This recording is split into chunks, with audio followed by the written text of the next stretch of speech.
तो last class में क्या पढ़ा था अपन लोगों ने? ठीक है,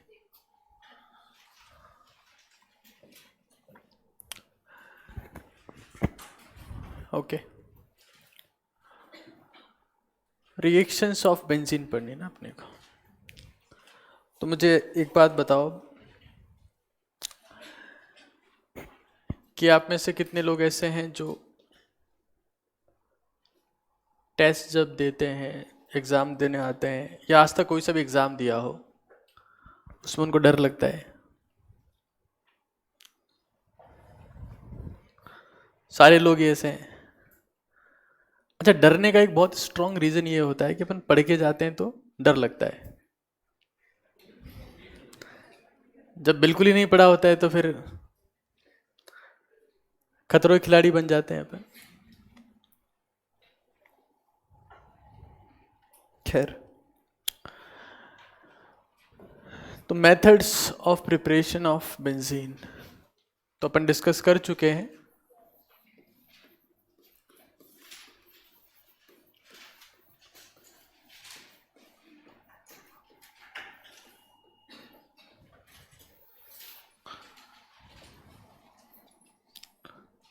रिएक्शंस ऑफ बेंजीन अपने को डिस्कस करना है।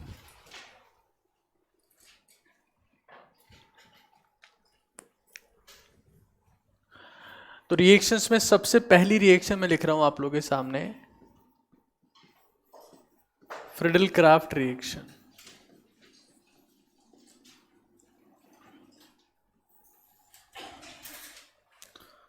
कौन सी रिएक्शन लिखी है ना? ये रिएक्शन दो टाइप की होती है। एक तो होता है अल्काइलेशन और एक मेरे पास में होता है इसमें असाइलेशन, है ना? दोनों चीज़ें आपको ध्यान रखनी है। एक होता है इसमें अल्काइलेशन और एक होता है इसमें असाइलेशन। अल्काइलेशन में जो इलेक्ट्रोफाइल होता है वो होता है R+, और इसमें होता है RCO+।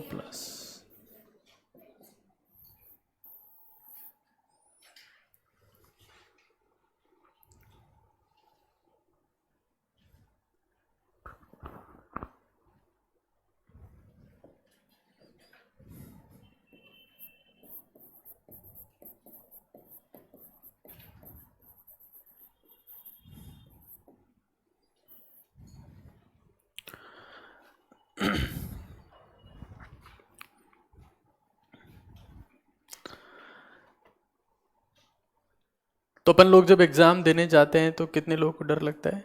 वापस से बताओ एक बार। अच्छा, टेस्ट जब यहाँ होता है तब भी डर लगता है?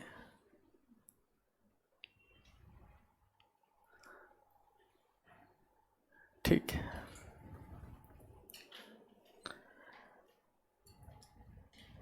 आपको एक बहुत अच्छा, आपको ये पता है कि नॉर्मल हार्ट रेट कितनी होती है? Normal heart rate, normal range, normal का मतलब एग्जैक्ट वैल्यू थोड़ी ना होती, नॉर्मल मतलब something range is there. 61 to 100 है ना? This is the normal range. अभी आपको बहुत अल्प ज्ञान है इसलिए आप 72 बोलते हो। टाइम के साथ साथ में ध्यान चल जाएगा कि यहाँ 61 to 100 होती है। एक बहुत इंटरेस्टिंग बात आपको बताऊं तो नासा जो है, नासा, नासा का नाम सुना है? नासा मतलब नाक की बात नहीं कर, ये भी नासा ही है ना?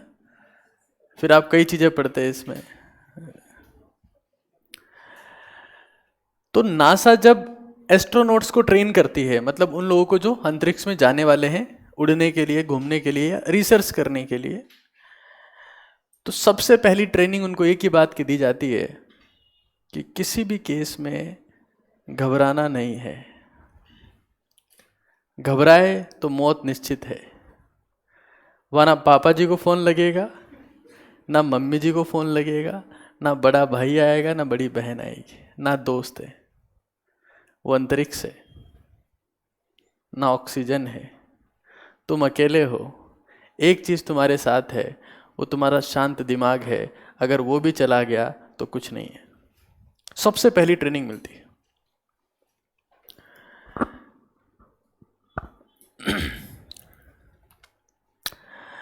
तो जॉन ग्लेन एक एस्ट्रोनॉट थे।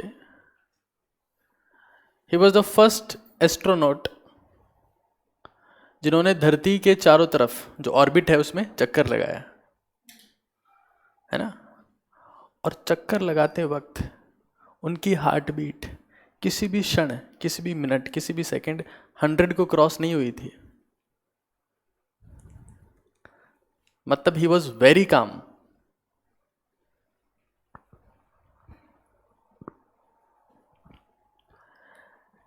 ये तो बहुत बेसिक बात मैंने आपको बताई है। इससे पहले वो अमेरिका के लिए कोरिया वार में पार्टिसिपेट कर चुके थे। उसके बाद में वो अमेरिकन सीनेट में गए, मतलब संसद में गए। हाँ, क्या स्टेट की बोल सकते हैं, नेशन की बोल सकते हैं, 25 साल तक। बट उनकी जो हार्ट बीट है वो 100 से ऊपर नहीं गई थी। कोई सा भी एस्ट्रोनॉट जिसको नासा सेलेक्ट करने वाला है अपने स्पेस मिशन के लिए, अगर उसका अपने ब्रेन पे कंट्रोल बहुत ज़बरदस्त है, मतलब वो किसी कंडीशन में पैनिक नहीं होता है, स्ट्रेस में नहीं आता है, उसे ही अपने नेक्स्ट मिशन के लिए सिलेक्ट किया जाता है, इर्रेस्पेक्टिव ऑफ नॉलेज, एक्सपीरियंस। इससे कोई फर्क नहीं पड़ता कौन कितना शांत रहता है, इसी के बेसिस पर सेलेक्ट होता है। क्योंकि वहां प्रॉब्लम सॉल्व करनी है, और जैसे आप घबरा जाते हैं तो आपको प्रॉब्लम्स दिखना बंद हो जाती है। जिस क्षण आप घबरा जाते हैं आपको प्रॉब्लम्स दिखना बंद हो जाती है। जिस क्षण आप इमोशनल हो जाते हैं आपको प्रॉब्लम्स दिखना बंद हो जाती है। हम कह सकते हैं कि उसका एग्जैक्ट सॉल्यूशन आपको नहीं मिलता है, और इसीलिए आपकी प्रॉब्लम्स का सॉल्यूशन सामने वाले के पास में बेटर होता है, क्योंकि वो आपकी प्रॉब्लम्स को लेकर इमोशनल नहीं है। आपकी प्रॉब्लम्स को लेकर आप इमोशनल है तो आप सॉल्यूशन नहीं ढूंढ पा रहे हैं। सामने वाला बंदा जिसको आपने प्रॉब्लम बताई वो बहुत बेटर सॉल्यूशन बता रहा है, because he is not emotional, he is not panic, he is not anxious, वो घबराया हुआ नहीं है। तो आप कोई सा एग्जाम देने जाते हैं, सॉल्व क्या करना है आपको, प्रॉब्लम्स। और आपकी मेंटल स्टेट कैसी है, पहले से घबराए हुए हैं, तो आप बहुत सारा रायता फैला के आएंगे, इसमें कोई संदेह नहीं है। आप समझ रहे मैं क्या कहना चाह रहा हूं। आप सॉल्व करने जा रहे हैं प्रॉब्लम्स, और आपकी मेंटल स्टेट ऐसी है कि आप खुद के लिए एक प्रॉब्लम है, then what do you expect.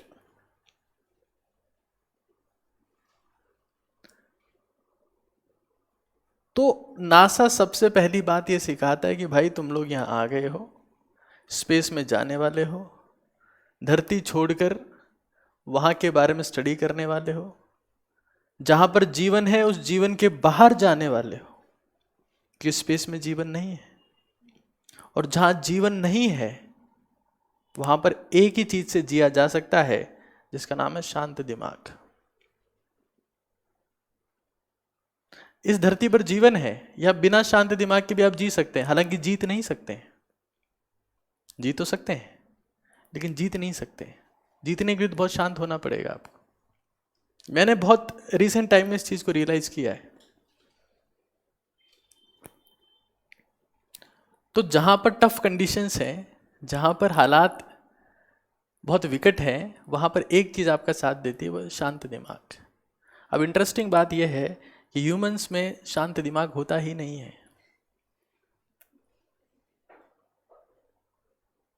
और स्पेसिफिकली ये बात कहना कि टफ सिचुएशन है शांत रहो, ये बहुत बड़ी बेवकूफ़ी है।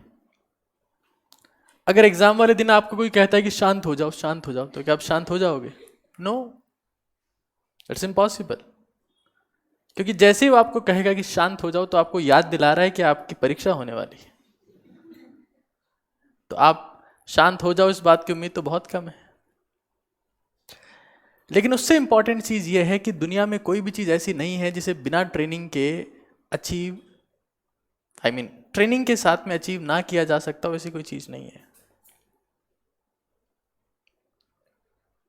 आप समझ रहे हैं, अगर आपको लगता है कि आप सेलेक्ट होने वाले हैं या फिर आपको लगता है कि आपका अच्छा रैंक आने वाला है, और अशांत दिमाग की वजह से अगर आपके 2 या 3 क्वेश्चन भी गलत हो गए तो you are finished, isn't it?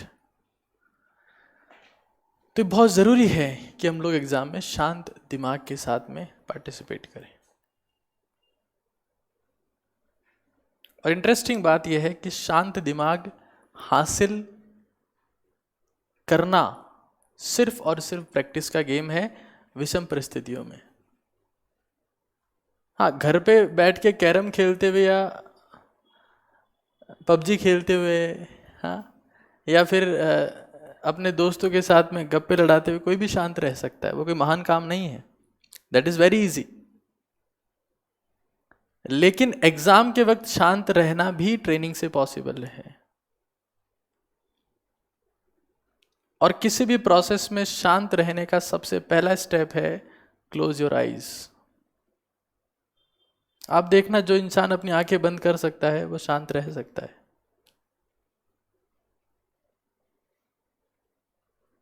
और आपको पता ही है, जब आदमी परमानेंटली अपनी आंखें बंद कर लेता है तो कहते हैं कि शांत हो गया है, बिल्कुल शांत हो गया है। तो if I say that someone is calm, it means his or her eyes are closed. तो this is the first step.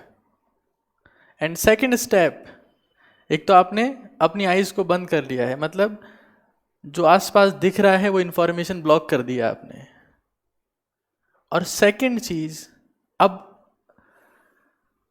हमारे पास में इंफॉर्मेशन सिर्फ आंखों से नहीं आती, हम ऑटो जनरेटेड थॉट प्रोसेस में है। मतलब अगर आप अंधेरे में जाएंगे तो सफेद कपड़े पहने हुए भूत अपने आप दिखने लग जाते हैं। This is the auto generated system we have already. And specifically negative सोचना ये अपनी फितरत में है। तो पहली बात, अपनी आंखों को बंद करें, और दूसरी बात, अपनी ब्रीदिंग के ऊपर फोकस करें। These are 2 ways by which you can ensure that you are being calm, specifically before the exam. And I'm just not talking about the exams only, I'm talking every situation.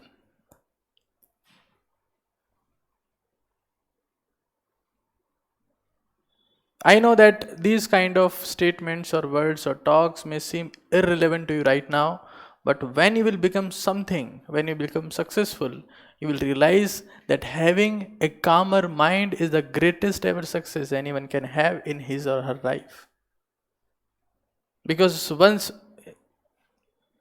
आपकी जिंदगी में एक stage ऐसी आएगी जब आपके में सब कुछ होगा, नाम भी होगा, काम भी होगा, दाम भी होगा, लेकिन दिमाग में शांति नहीं होगी, बिल्कुल शांति नहीं होगी।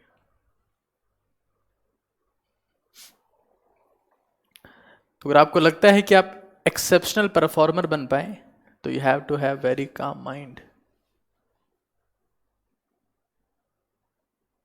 सबसे टफ टास्क जो सॉल्व कर पाते हैं वो काम माइंड वाले लोग ही हैं, जिनकी नर्व्स में बहुत जल्दी स्पार्किंग होके फॉल्ट नहीं आता। होते ना, वायर में स्पार्किंग होगी, फॉल्ट आ गया। हाँ, ऐसा सुना है ना आपने? अपने पास भी नर्व्स हैं, उनमें भी स्पार्किंग होती है, उनमें भी फॉल्ट आता है, वो खत्म हो जाती है। जैसे ही आप स्ट्रेस्ड होते हो, आपका sympathetic nervous system get activates. जो सीएनएस होता है, सेंट्रल नर्वस सिस्टम, या जो आपका प्रीफ्रंटल कॉर्टेक्स होता है, उससे इंफॉर्मेशन बाईपास कर दी जाती है। कहां पर? अमिगडाला में। जैसे आप स्ट्रेस्ड होते हैं, जो आपका प्रीफ्रंटल कॉर्टेक्स है, वहां इंफॉर्मेशन जाती ही नहीं है, अब सीधी कहां जाती है? जो इमोशनल एरिया है ब्रेन का, उधर। तो प्रॉब्लम तो सोल्व प्रीफ्रंटल कॉर्टेक्स से होती है, वो आपके अब काम ही नहीं कर रहा है, वहां वायरिंग ब्लॉक हो चुकी है, व्हीटस्टोन ब्रिज बन चुका है। हाँ, बीच वाले वायर में तो करंट जा ही नहीं रही है। तो समझिए इस चीज को। So that is the only thing that we can do, and it's very very important. कि हम इस चीज़ की प्रैक्टिस करें, क्योंकि बहुत बार लाइफ में बहुत छोटी छोटी चीज़ें बहुत ज़्यादा मैटर करती है, और इसमें से ये भी एक चीज़ है जो बहुत ज़्यादा मैटर करेगी आने वाले टाइम में। हाँ, ये नहीं हो सकता कि कंप्लीटली डर खत्म हो जाए। जिसका कंप्लीटली डर खत्म हो गया तो उसको तो पागल कहते हैं। हाँ, कंप्लीटली डर खत्म नहीं हो सकता, बट हम उस रेंज में आ सकते हैं जहां पर हम बेस्ट परफॉर्मेंस दे सकें। ऑप्टिमम डर, optimum anxiety, optimum stress are necessary to achieve the maximum efficiency. तो अगर पूरा ही डर खत्म हो गया, हाँ, तो एग्जाम सेंटर पे जाके तोड़ फोड़ करेगा वो, पेपर फाड़ देगा, ओएमआर शीट बिना देखे भर देगा, मतलब मैं डर के आगे जीत है, everything is finished. So optimal fear is necessary, but having the excess of fear which hamper your basic activities is not good.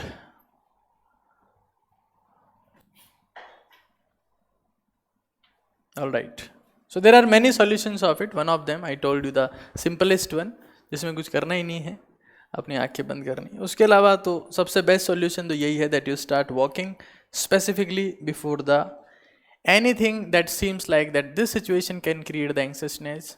उस वक्त आप अगर थोड़ा सा वॉक करेंगे, मतलब उससे पहले, घबराहट के वक्त तो दौड़ लगाना आसान काम है, यहाँ से वहाँ घूम रहे हैं तेजी से, that is very easy task. उससे पहले अगर आप करेंगे तो बाद में आप बैठे रह सकते हैं।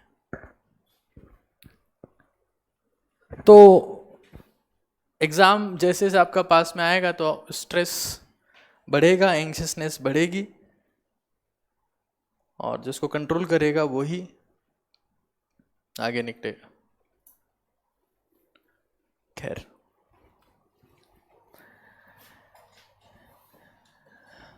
ये बताना मेरा धर्म था। अगर आप करेंगे तो आपका कर्म होगा, और धर्म और कर्म से ही फाइनली आपको फल मिलता है, इस बात को अवश्य रूप से ध्यान रखें। खैर, कौन सी रिएक्शन की बात कर रहे हैं? फिडल क्राफ्ट रिएक्शन, जिसमें पहला स्टेप क्या है, मतलब not one type of reaction is alkylation, और एक और क्या है, असाइलेशन। ठीक है, आगे चला जाए। हम पढ़ते हैं सबसे पहले एल्काइलेशन।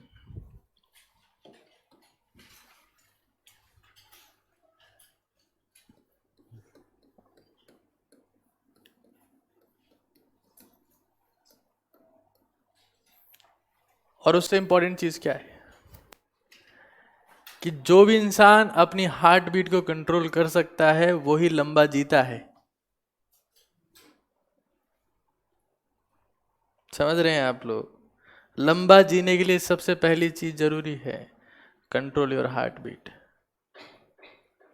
मैं नहीं कह रहा कि मैं जितनी बातें आपको बताता हूं वो सारी अपनी लाइफ में इंप्लीमेंट कर पाता हूं, I am not saying this, but many of you will be able to do so. That will be an great achievement और ग्रेट सक्सेस फॉर मी। मैं नहीं कह रहा कि जितनी बातें मैं आपको बताता हूँ वो सारी इंप्लीमेंट मेरी लाइफ में हो पाती है, बट जो हार्ट बीट को कंट्रोल कर सकता है वो लंबा जीता है। ये भी एक बहुत इंपॉर्टेंट चीज है।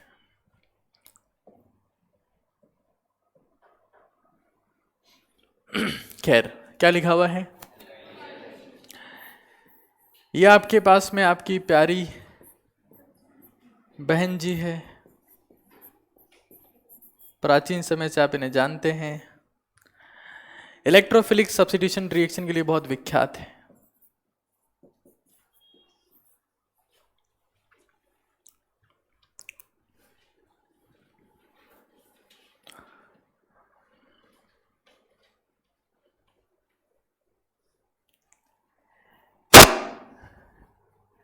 जेल का नाम सुना है क्या आपने? जेल का, जेल में जब लोग लंबे टाइम के लिए जाते हैं, मतलब 15 साल 20 साल,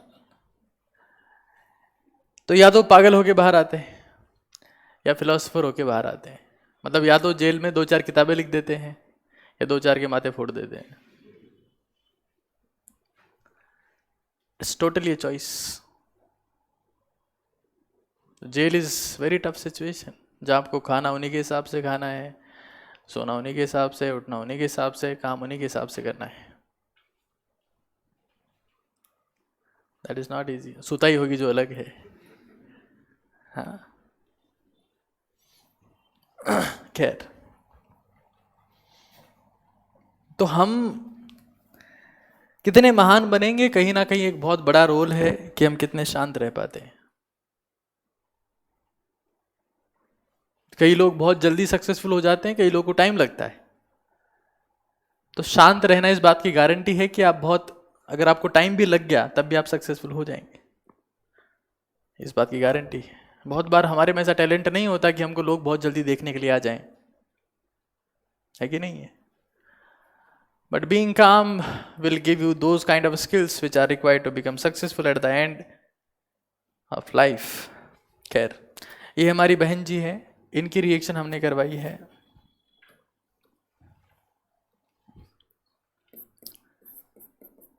CS3Cl के साथ में, ठीक है, in the presence of aluminium chloride. दिख रहा है सभी को? देखिए एक बात, चाहे वो एल्यूमिनियम क्लोराइड हो, चाहे FeCl3 हो, चाहे SnCl4 हो, ZnCl2 हो, SbCl5 हो, FeBr3 हो, ऑर्गेनिक केमिस्ट्री में ये सभी लुईस एसिड्स हैं। जब भी आप इनको कहीं देखते हैं तो आपको इमीडिएटली किसी भिखारी की याद आनी चाहिए।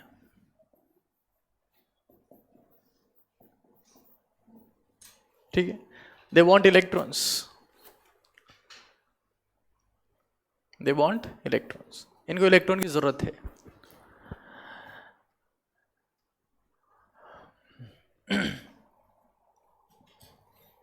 यस, ऑब्वियसली BX3 वो तो बहुत फेमस है, जिंदगी में उन्होंने काम ही यही किया है, BF3, BCl3, BBr3 और BI3। इसके अलावा कुछ काम नहीं मिला इन्हें तो, है ना? ये तो जान, बोरोन फैमिली तो पता है ना सभी को, ऑक्टेट इनकम्प्लीट होता है सेंट्रल एटम का। बहुत बढ़िया। अब यहाँ देखो, सब लोग जाग रहे हो कि सो गए हो? हाँ, यहाँ शांत रहा करो तुम। मतलब जहां पर हमें एक्टिव रहना चाहिए वहां पर सबसे शांत रहेंगे, तो यहाँ तो कुछ नहीं बोलेंगे।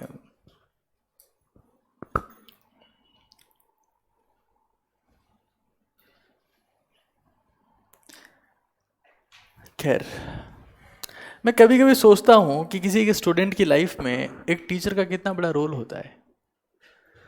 तो मुझे टीचर बनने के बाद रियलाइज हुआ है, जब हम लोग स्टूडेंट थे, मुझे अफसोस है कि बड़े अजीब टीचर थे हमारे। वो कभी नहीं समझ पाए कि वो क्या वैल्यू रखते हैं किसी स्टूडेंट की लाइफ में। खैर, ये दिख रहा है आप सभी को? ये याद भी रखने ना, देखने से कुछ नहीं होगा, याद रहेगा सबको। हाँ, अब बताओ, पहले देखो बहन जी को दूर रखना है, बहन जी अलग बैठी हैं आराम से। ये तीनों चीजें अपन ने एक साथ ऐड कर दी, ठीक है? तो जैसे ही इसने देखा कि एल्यूमिनियम क्लोराइड ये ड्राई फॉर्मेट में होता है ना, AlCl Cl Cl, ठीक है? जो एल्यूमिनियम आपको दिख रहा है सेंट्रल एटम जो है, इसका ऑक्टेट क्या है? इनकम्प्लीट। सुन रहे हैं आप लोग? ऑक्टेट क्या है इसका? समझ में आता है सभी को? तो अगर इसका ऑक्टेट इनकम्प्लीट है तो जो क्लोरीन आपको दिख रहा है, हाँ, इसके पास में क्या है? तो इलेक्ट्रॉन यहां से ट्रांसफर होंगे। उससे पहले थोड़ी सी इंटरेस्टिंग बात यह है कि क्लोरीन पहले यहाँ इलेक्ट्रॉन खींच रहा था, यहाँ पार्शियल पॉजिटिव चार्ज था, यहाँ पार्शियल नेगेटिव चार्ज था। जब इसने इलेक्ट्रॉन ट्रांसफर कर दिए तो क्लोरीन की वैलेंसी कितनी हो गई? अरे वैलेंसी यार, एक पहले थी, एक और बॉन्ड बन गया, 2 हो गई ना। इसमें क्या जोड़ रहे हो तुम लोग? हाँ, गजब खिलाड़ी हो। तो कोई सी भी इलेक्ट्रॉन डेफिशिएंट चीज या जिसका ऑक्टेट इनकम्प्लीट होता है वो किसी न्यूट्रल मॉलिक्यूल के कांटेक्ट में आती है तो कौन सा पार्ट लेके जाती है? पॉजिटिव या नेगेटिव? नेगेटिव लेके जाती है ना। और पीछे किसको छोड़ देगी? इतना समझ में आता है सभी को? पक्का? ठीक है। जैसे मान लो यहां देखो एक बार, एक बर्तन है,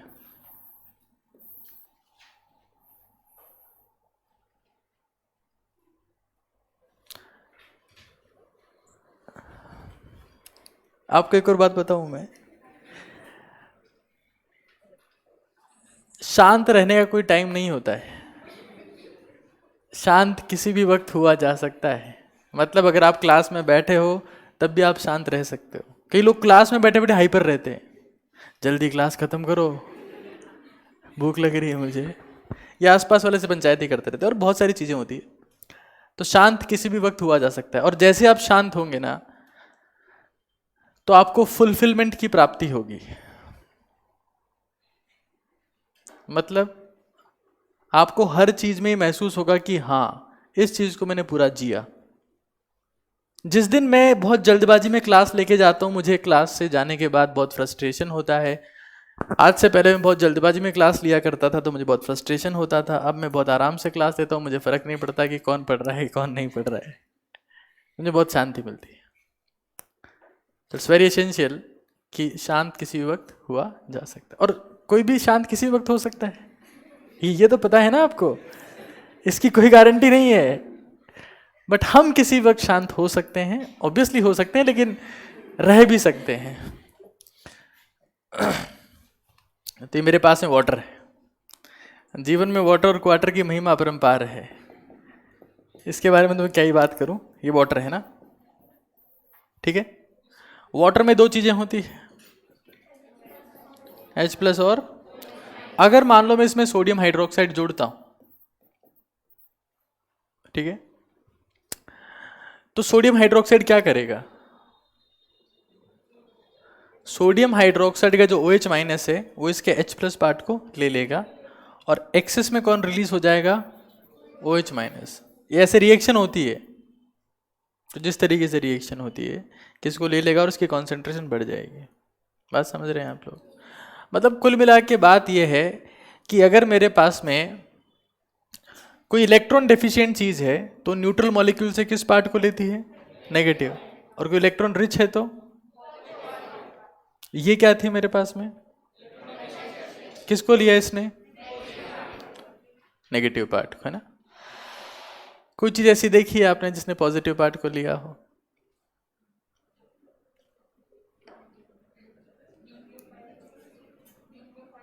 give me any specific example. Yes, alcoholic KOH। Alcoholic KOH में जो R- था उसने किसको लिया था? कहां से? बीटा कार्बन से। याद है आपको या नहीं है? उस फोन को साइलेंट कर लो, बंद कर दो, बहुत फायदे में रहोगे, जीवन में बहुत आगे जाओगे। बात समझ रहे हैं आप लोग? OR- जो है वो H+ आइन को एब्स्ट्रैक्ट करता है, ठीक है? नहीं करता है? अरे करता है कि नहीं करता है? मैं 2-4 को दूंगा अभी, है ना। तो यहां पर मेरे पास में कौन है? AlCl3 ड्राई है, ये क्या है? इलेक्ट्रॉन डेफिशिएंट है। तो Cl से इसने इलेक्ट्रॉन लिया तो पीछे क्या बचेगा बताओ? क्या मैं ऐसा लिख सकता हूं कि CH3Cl plus AlCl3 produces two stuff, CH3+ and AlCl4-। Clear? अरे क्लियर है क्या? ओके।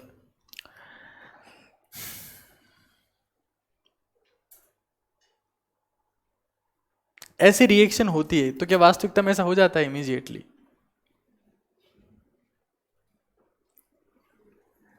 सब रटे हुए तुम्हारे, सब कुछ रटा हुआ है, कोई दिक्कत नहीं है। देखो एक्चुअली में क्या होता है, रिएक्शन किस तरीके से होती है मैं आपको बताता हूं। देखना, सब कांटेक्ट में आ गई, Cl ने क्या किया, यहां से इलेक्ट्रॉन भेजे इसके पास में। जैसे ही Cl इलेक्ट्रॉन भेजेगा, ये वाला कार्बन पहले ही रो रहा था, अब ये और जोर जोर से रोएगा, तो इसको देख के बहन जी के आंसू नीचे गिरने लगेंगे। तो बहन जी क्या करेगी, अपना इलेक्ट्रॉन ट्रांसफर करेगी और इसको इलेक्ट्रॉन देगी। बात समझ रहे हो आप लोग? इसने इसको दिया और इसने इसको इलेक्ट्रॉन ट्रांसफर किया, तीनों चीजें आपस में कांटेक्ट में आ गई एक साथ। ये बॉन्ड अपने आप नहीं टूट जाएगा। बात समझ रहे हैं आप लोग? इसने इलेक्ट्रॉन इसको दिया, ठीक है, और इसने इलेक्ट्रॉन यहां ट्रांसफर किया, तो अल्टीमेटली क्या हुआ, तीनों चीजें आपस में कांटेक्ट में आ गई। समझ रहे हो तुम लोग? तो क्या हुआ इस प्रोसेस में,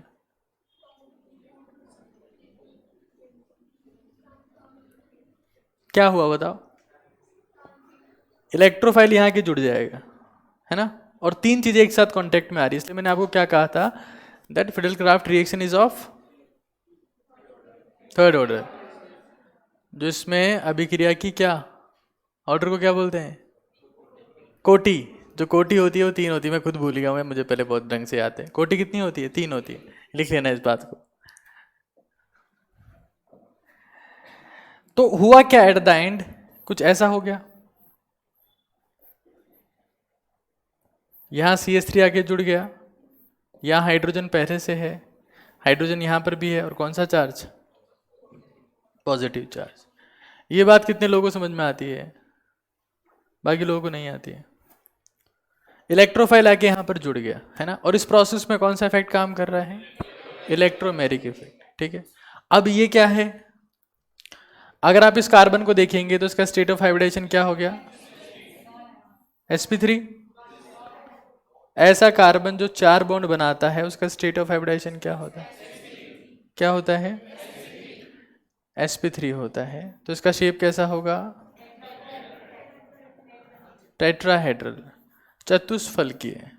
और चतुष्फलकीय कैसा होता है, नॉन प्लेनर, है ना। मतलब अगर आपके पास में किसी भी साइक्लिक कंपाउंड में एक ऐसा कार्बन है जिसका स्टेट ऑफ हाइब्रिडेशन sp3 है, या वो नॉन प्लेनर है, तो ऐसे कंपाउंड्स को हम लोग क्या कहते हैं, नॉन एरोमेटिक। और ये कम स्टेबल होते हैं in compare to the aromatics, ठीक है। क्या है ये, धीरे से बोलो बिल्कुल।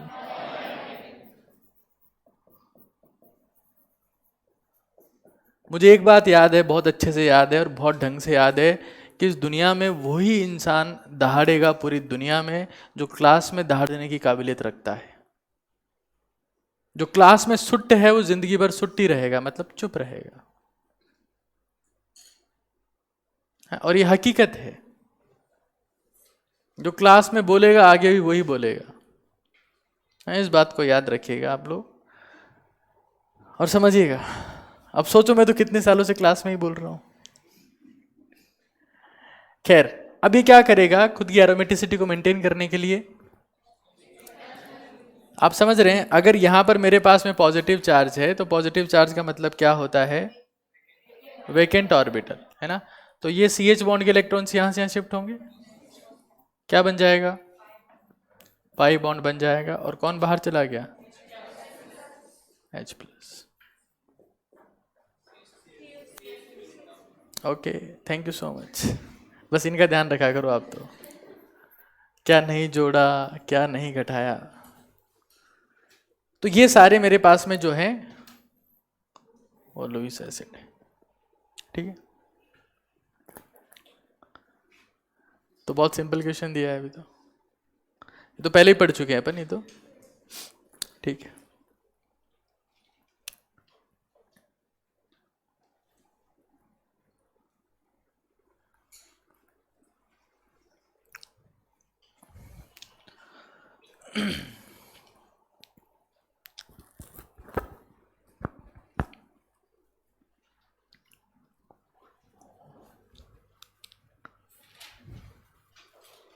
ये नोट डाउन हो गया सभी का? चलो ये क्वेश्चन करो, देखे।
क्या बन सकता है यहाँ पर?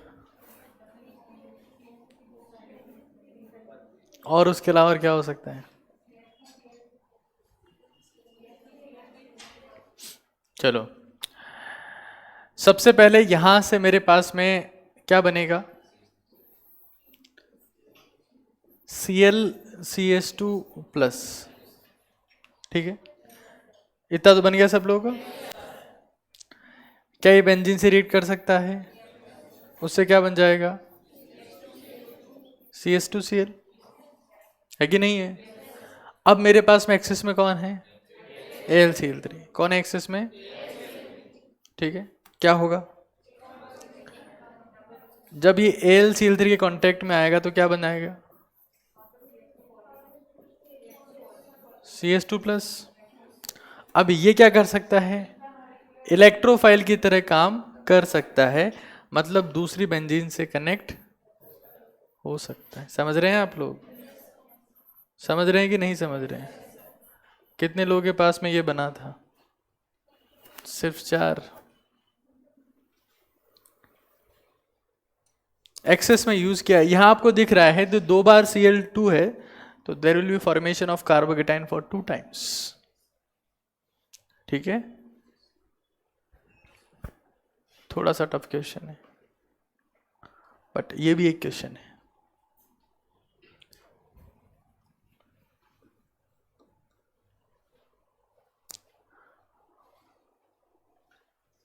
मतलब कुल मिला के बात यह है कि ये भी तो एक क्या हुआ? RCl ही हुआ कि नहीं हुआ? तो इससे भी क्या बन सकता है? एक कार्बोकेटाइन जनरेट हो सकता है, फिर आगे ये बेंजीन के साथ में कनेक्ट हो सकता है ना? ठीक है, हो गया नोट डाउन सबका? एक और क्वेश्चन दिया जाए। अभी तो उन बहुत बेसिक लेवल पे चल रहे हैं ना।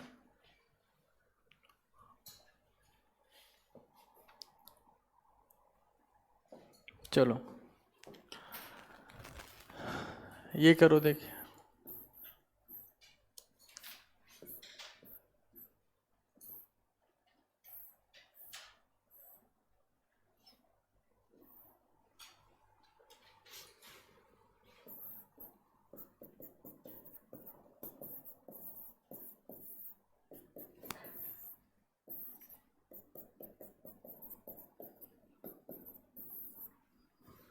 this is basically an example of intramolecular electrophilic substitution.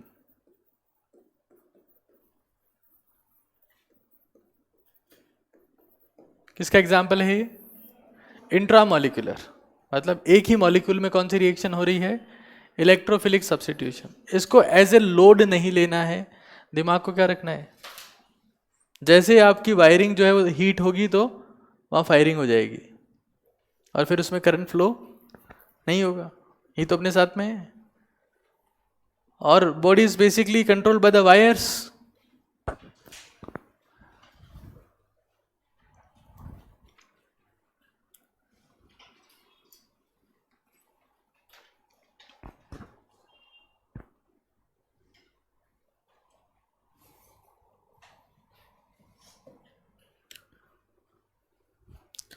तो सबसे पहले केस में मेरे पास में कौन है?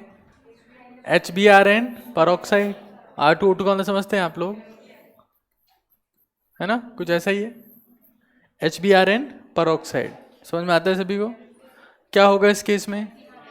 Anti Markovnikov. मतलब यहां से मेरे पास में ये बन जाएगा दिस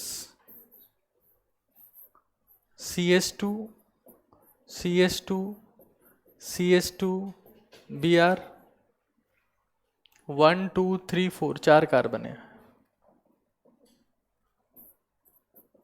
CH2 Br कितने लोगों का बना है ये?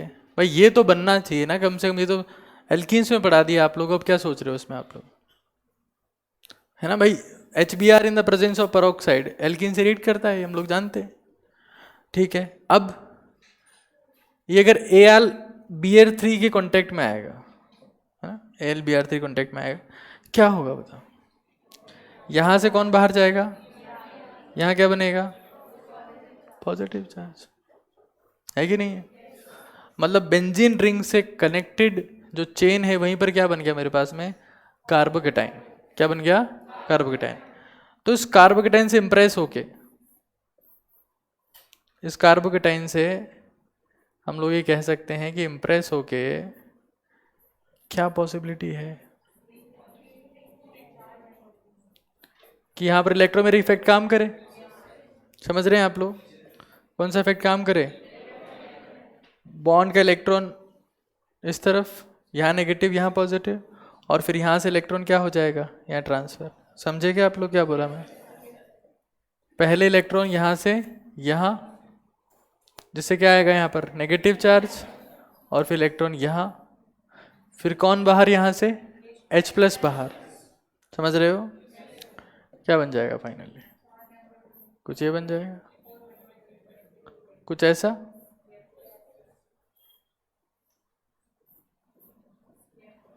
एक सेकेंड, दिखने में दोनों 6 मेंबर दिख रही है, लेकिन 2 का सपोर्ट तो कहाँ से मिला है, बेंजीन से। एंटर कितने हुए हैं, 1 2 3 और 4, है ना। 2 का सपोर्ट किससे मिला है, समझ रहे हो? अगर यहां से 3 का सपोर्ट मिलता तो कितने मेंबर बनती, 5 मेंबर, है ना। समझ गए? एक और क्वेश्चन दिया जाए, जिसको नोट डाउन कर लो।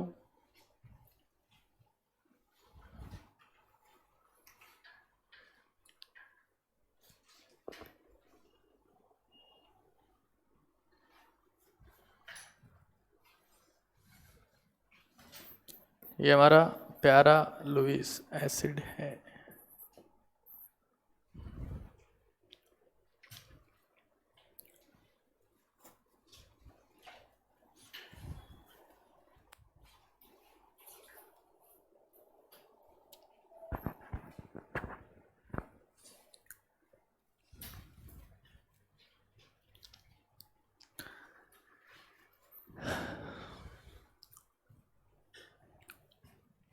हो गया नोट डाउन? तो for example Fidel craft reaction जो है, आप इसकी भी कैरी आउट कर सकते हैं।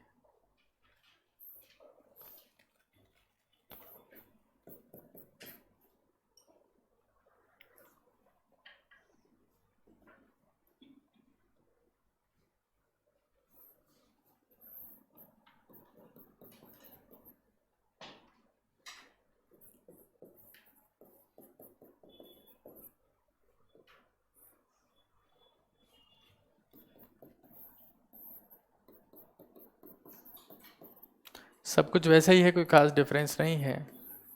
बी बताना है आपको क्या बनेगा।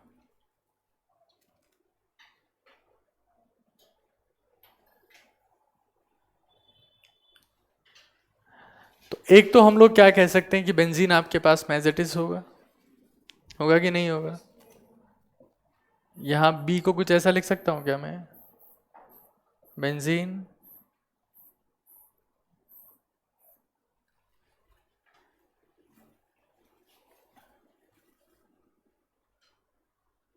हवा लग रही है कुछ,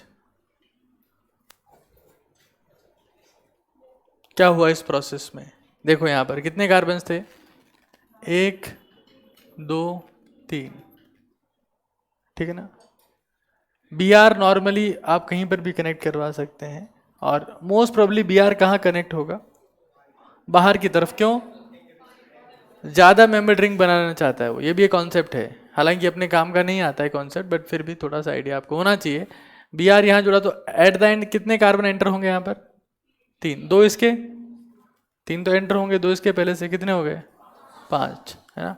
लेकिन एक कार्बन अपने पास में एक्स्ट्रा है यहाँ पर, ये तो ग्रुप है ना CH3, तो इसको हमने एज इट इज लगा दिया। समझ गए? इस लाइन का मतलब क्या है, गलती से खींची हुई लाइन नहीं है, CH3 है ना इसका मतलब। ओके,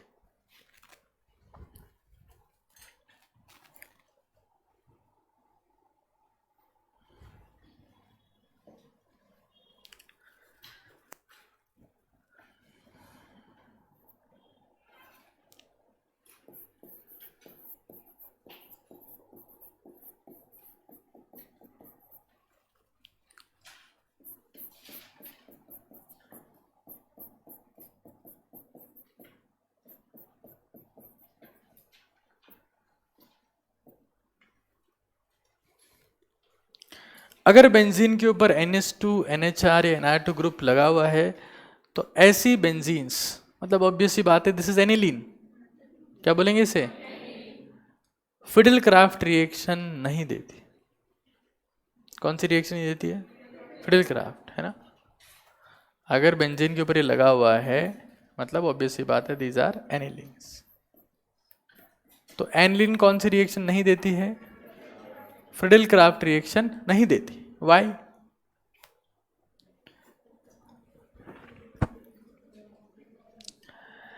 क्योंकि फिडल क्राफ्ट रिएक्शन के लिए कार्बोकेटाइन का फॉर्मेशन होना एसेंशियल पार्ट है, पहली बात। दूसरी बात, यहां पर कार्बोकेटाइन जनरेट क्यों नहीं हो पाएगा, क्योंकि लोन पेयर जो है ये पहले ही एल्यूमिनियम क्लोराइड से रिएक्ट कर लेगा। समझ रहे हैं आप लोग, इसमें जो लोन पेयर है वो, समझ रहे हो, क्या समझे भाई। नॉर्मली हम लोग क्या करते हैं, RX प्लस AlX3, उससे क्या बनता है R प्लस और AlX4 माइनस। लेकिन इस X से स्ट्रॉन्ग बेस कौन है, नाइट्रोजन, है ना।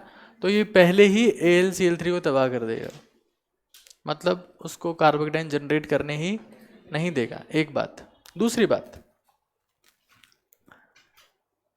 बेंजीन विद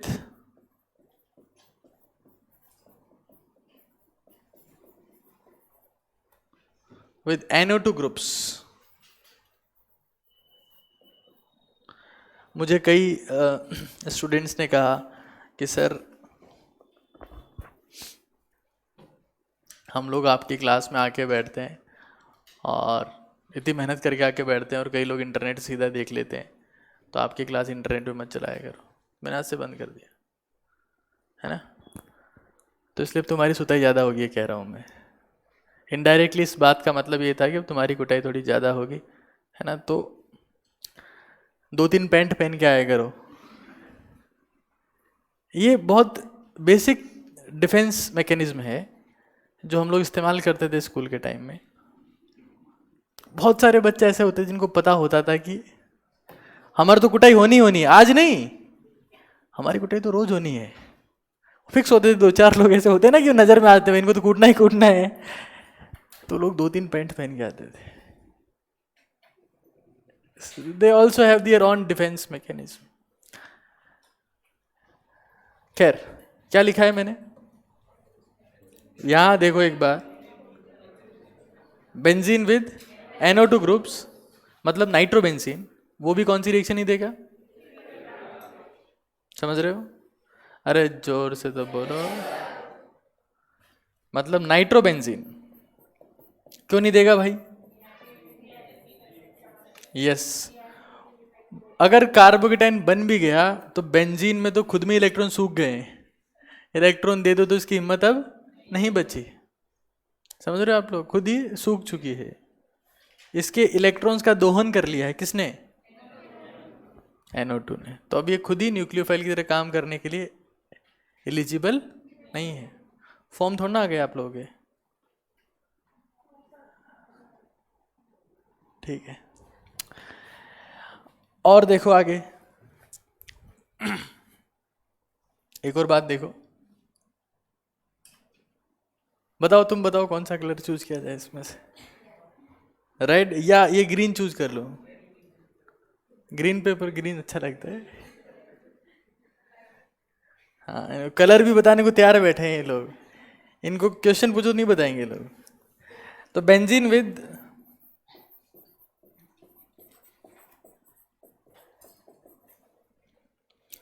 जिस चीज में CNS की कोई रिक्वायरमेंट नहीं है उसका आंसर है फटाक से दे देते, मतलब स्पाइनल कोड से काम चल जाएगा। बेंजीन विद OH और OR ग्रुप,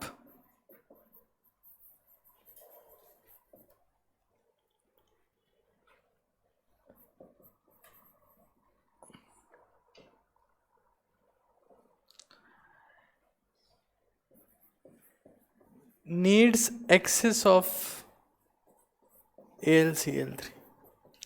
या तो मुश्किल से देगी ये भी रिएक्शन, या फिर यहां पर क्या चाहिए, aluminium chloride, benzene with OH और OR ग्रुप मतलब क्या? बेंजीन के ऊपर OH लगा दिया, क्या बन गया?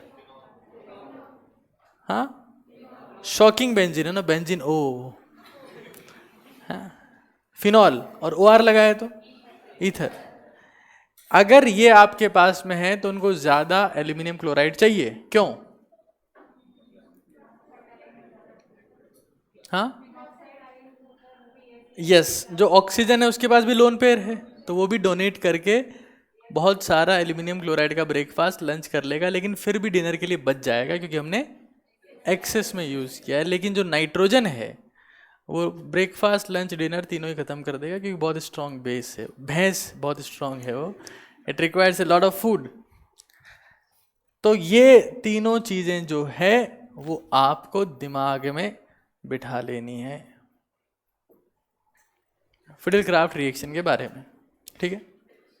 अरे ठीक है, हाँ।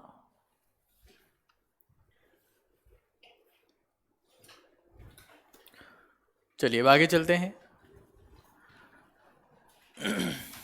कुछ और क्वेश्चन करने की कोशिश करिएगा आप सभी लोग।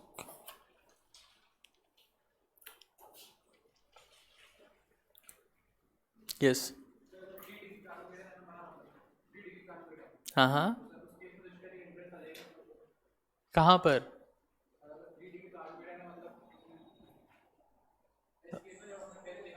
हाँ हाँ,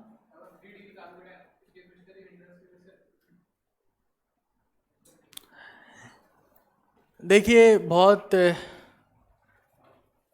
यहाँ पर 3 डिग्री कार्बोकेटाइन कहाँ जनरेट होगा? ठीक है, इससे पहले देखते हैं। इसके भी पहले।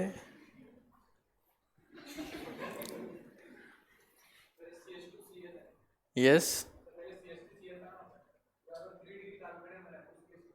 कहाँ है 3 डिग्री कार्बोकेटाइन?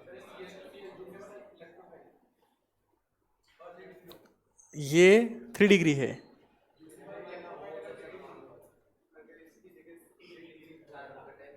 इसकी जगह पर, हाँ, कहाँ से आएगा 3 डिग्री? अभी तो अपने पास में यही है।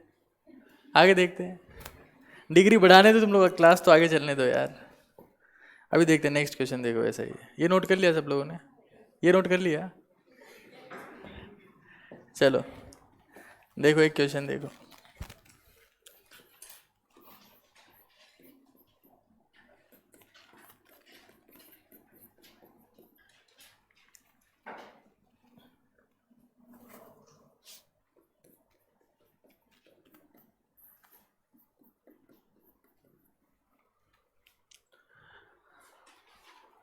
तो बहुत सिंपल क्वेश्चन दे दिया है आपको।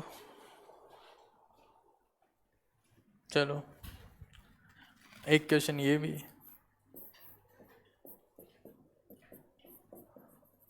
आज तो मैं टीप टीप के क्वेश्चन लिख रहा हूँ, है ना? हाँ, ये शेर, गधेड़ों की कमी थोड़ा ना है दुनिया में।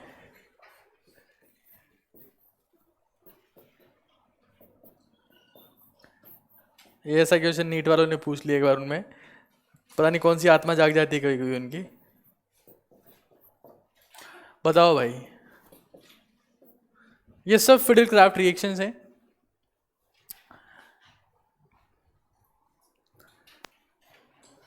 ये जानकर आप सभी को हर्ष होगा कि ये फिडेल क्राफ्ट रिएक्शंस।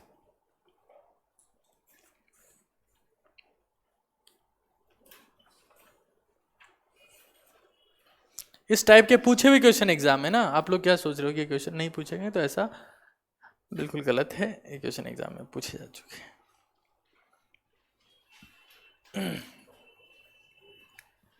ओके, यहाँ बन गया कुछ? क्या बना? हाँ, आइसोप्रोपाइल बेंजीन।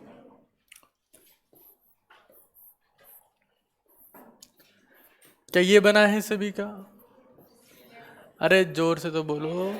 सभी लोगों का ये बना है? सभी लोगों का? कितने लोगों का नहीं बना है? यहाँ आधे लोग तो झूठे हैं, हाँ, और आधे लोग मेहनत ही नहीं करते हैं। मैं आपको सीरियसली बता रहा हूँ, जब मैं पढ़ता था तो मेरे केमिस्ट्री के टीचर को मेरे से नफरत थी। और मुझे मेरे केमिस्ट्री की टीचर से नफरत थी। दोनों का आपस में, पता है आपको, नफरत और म्यूचुअल तो मतलब नफरत और प्यार तो जो है वो म्यूचुअल ही होता है। नफरत इसलिए थी क्योंकि जब वो क्वेश्चन लिखते थे बहुत कॉन्फिडेंस है कि ये तो किसी को नहीं आएगा, तो मैं 10 सेकंड में करके सो जाता था। तो उनको बहुत बेकार लगता था कि यार ये स्टूडेंट बहुत बदमाश है। फिर वो आके चेक करते थे मुझे, बता कहाँ लिखा तूने, यस सर ये रहा। उसके बाद वो अपनी मिराज की पूड़ी बाहर निकाल के some time you need to relax, तो ये फिर वो मिराज मतलब जर्दा खाते थे तब शांत होते थे। फिर अगले क्वेश्चन तक के लिए उनको फ्यूल की जरूरत पड़ती थी। खैर ये सॉल्व किया आप लोगों ने, कितने लोगों ने सॉल्व कर लिया इसे? बस अभी सब लोग कह रहे थे हो गया है हमसे। सबसे पहला वाला क्वेश्चन में यहां मेरे पास में क्या बनेगा? एक कार्बोकेटाइन। भाई मैं देखो जो मैंने अभी मिराज वाली बात बताई, इस बात में मैंने अपनी कोई तारीफ नहीं करी। जैसे वो घूमते थे, मतलब मिराज उनकी बन गई है, मेरे से दूर जा रहे हैं वो, तो मैं भी रजनीगंधा निकाल के थोड़ा सा खा लेता था। माहौल ठीक है, बैलेंस करना जरूरी है। अगर उनको स्ट्रेस आ रहा तो मेरे को भी तो आया होगा ना थोड़ा सा स्ट्रेस, तो बैलेंसिंग इज वेरी नेसेसरी। खैर दिस कार्बोकेटाइन कैन रीअरेंज। अभी 1 डिग्री पर है, क्या बन सकता है? 3 डिग्री, 2 डिग्री बन सकता है। किसके थ्रू बन सकता है? Hydride shift. समझ रहे हैं सभी लोग? मैंने आपको लास्ट टाइम भी बताया था कि फिडल क्राफ्ट रिएक्शन में जो कार्बोकेटाइन बनता है इट कैन रीअरेंज इटसेल्फ। ठीक है, अब बताओ अगला, बताओ ये सेम बनेगा। HF is not interested in benzene, और we can say benzene is not interested in HF। क्यों? ये why benzene is not interested in HF? इसकी मर्जी सर। कई लोग यही सोच रहे हैं सर, इसकी मर्जी सर। नहीं, कई लोग जो सोच रहे बता रहा हूं सर, इसकी मर्जी सर, इसका दिल सर, इसके परकिंजे फाइबर्स चाहे दे या ना दे, ऐसा सोच रहे हैं लोग। कॉन्सेप्ट से मतलब नहीं इनको। Why benzene is not interested in HF, please let me know. ये H+ इलेक्ट्रोफाइल के तौर पर देता है और वापस भी कौन निकलेगा? तो आपको कोई विजिबल डिफरेंस वहां पर, अगर आप बेंजीन और HCl को एक साथ डाल दें तो क्या होगा? कई लोग पता है क्या करें, क्लोरोबेंजीन बना देंगे। आप लोग भी 2-4 दिन पहले अगर आपको क्वेश्चन देता तो आप भी क्लोरोबेंजीन ही बनाते। बेंजीन प्लस HCl क्या बनेगा? क्लोरोबेंजीन। हाँ, अपने को बस जोड़ना आना चाहिए। अच्छा ये Cl वाला बेंजीन देखा है कभी? हाँ देखा है, बस बना दो वही बनेगा। तो हमको पता होना चाहिए that benzene is not interested in H+ और in the Cl-। Why Cl-? Yes it is a nucleophile. Benzene wants what? Electrophile. तो ना H+ में इंटरेस्टेड है ना F- में इंटरेस्टेड है, लेकिन ये घना सारा इंटरेस्टेड है इसमें, है ना? कौन सी रिएक्शन? Electrophilic addition. और जैसे यहां पर क्या बनेगा? कार्बोकेटाइन, ये बनेगा। और जैसे ही बनता है हाथों हाथ बेंजीन जो है इसको इलेक्ट्रॉन दे दी। ठीक है, क्या बनेगा उससे? बेटा अर्जुन तीर सही जगह लग रहा है कि नहीं लग रहा है? हाँ, बड़े उदास लग रहे हो। ऐसा लग रहा है जैसे आपका धनुष गांडीव टूट गया हो, हाँ, और तरकश में तीर समाप्त हो गए हो। क्या ऐसे हालात हैं? हालात सही हैं? Very nice.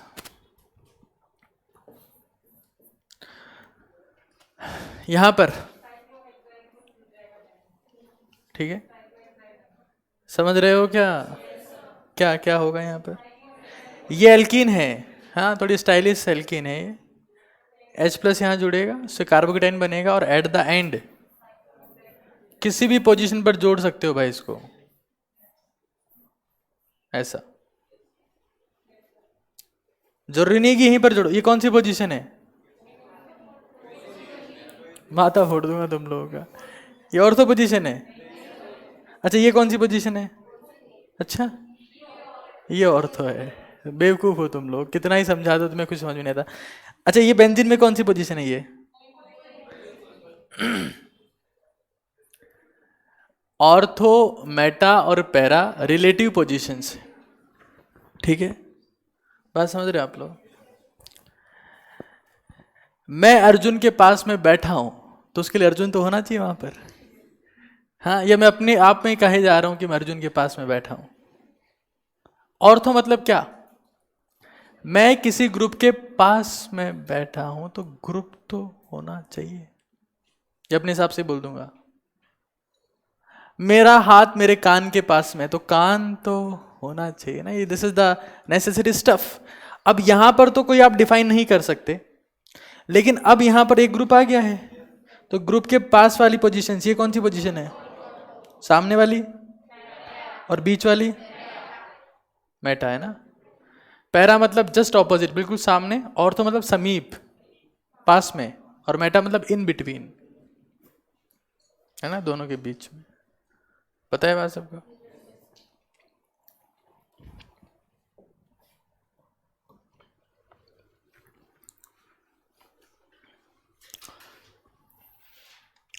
तो ये हमारे पास में है बेंजीन, और ये बाकी सब चीजें।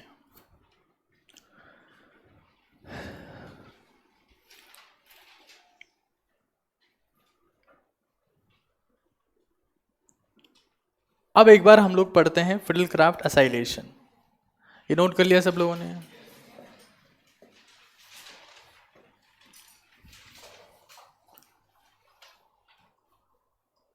ठीक है।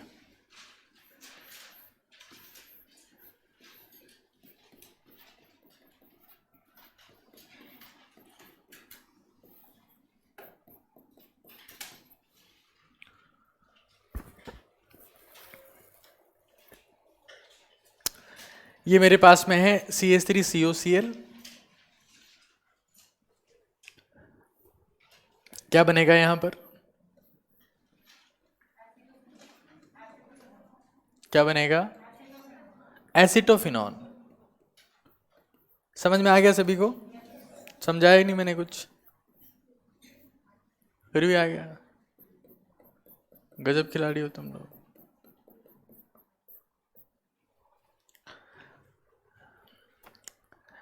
This is a way to synthesize the aromatic ketones. खैर, उससे पहले एक बात देखो,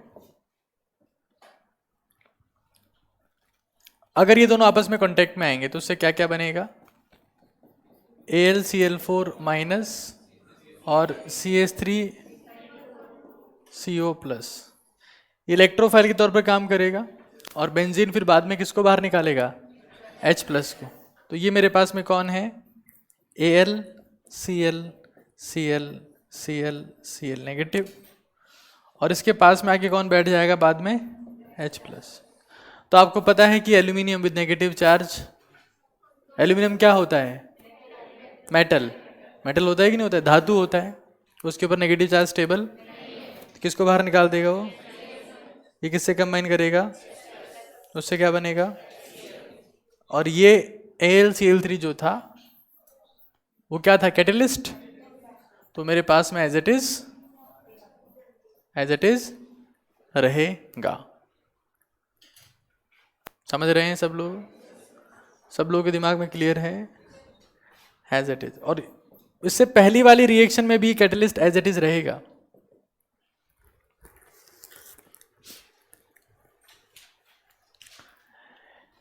एक इंपॉर्टेंट चीज ये है कि जब भी हमें CH3CO चाहिए तो उसके लिए आपके पास में एक तो ये ऑप्शन है, इसका नाम क्या है? Oil chloride. क्या नाम है इसका?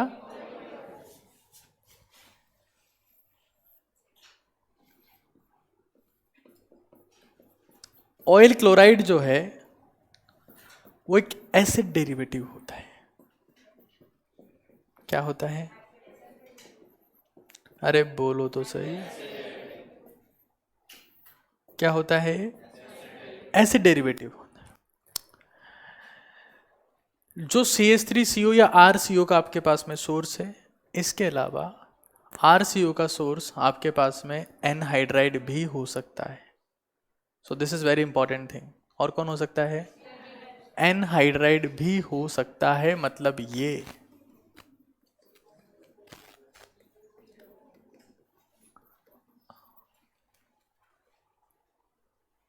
ठीक है, समझ रहे हो बात को? अच्छा, इसमें से कौन सा ग्रुप बाहर जाएगा? नेगेटिव ही जाएगा। यहां से बाहर कौन गया था? Cl minus. तो यहां से बाहर कौन जाएगा? एसीटेट। कौन बाहर जाएगा?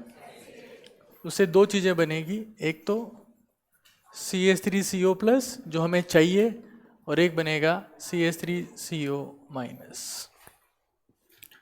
तो anhydride is also the source of RCO plus. समझ रहे हो या नहीं समझ रहे हो?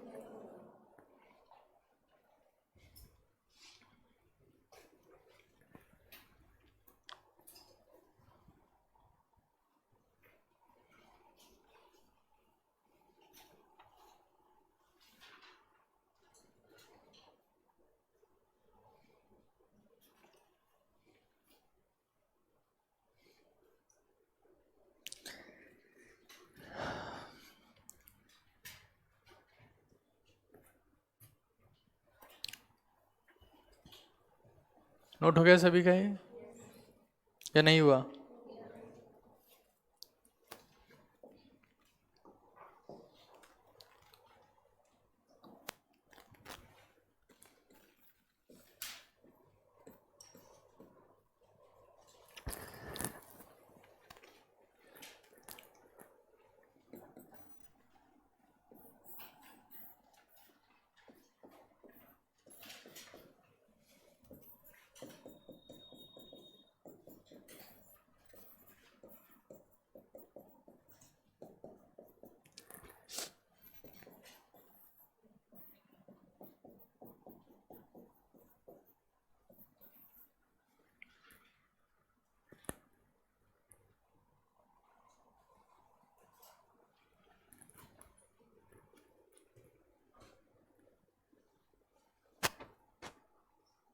ये कन्वर्जन आपको कैरी आउट करना है।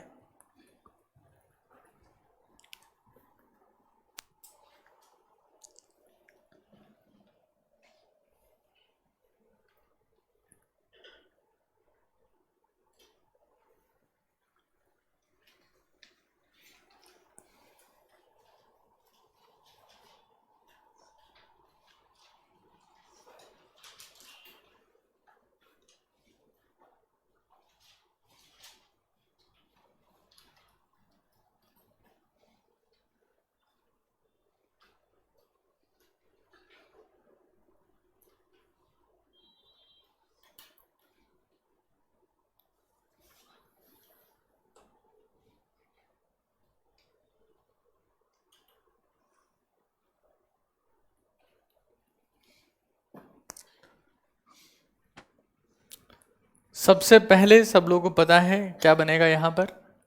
What is a? 1 2 3 4 5 6 6 तो है। अरे 6 है कि नहीं? तो जहां केटाइन बना वो जुड़ जाएगा। ए मेरे पास में क्या बनेगा? CO लगेगा यहां पर, और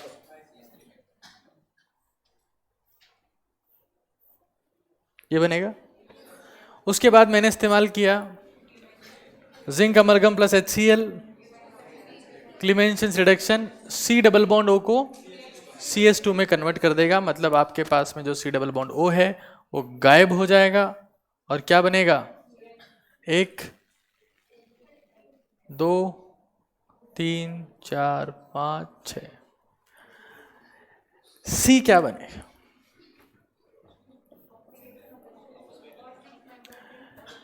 किसका फॉर्मेशन होगा C वाले केस में?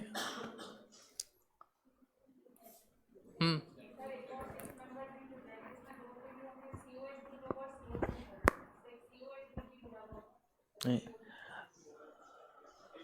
अगर आपके पास बेंजीन है और वहां पर कोई सा भी एल्काइल ग्रुप है और उसकी रिएक्शन आप करवाते हैं KMnO4 से, तो एक प्रोडक्ट आपके पास में हमेशा हमेशा हमेशा कार्बोक्सिलिक एसिड बनता है।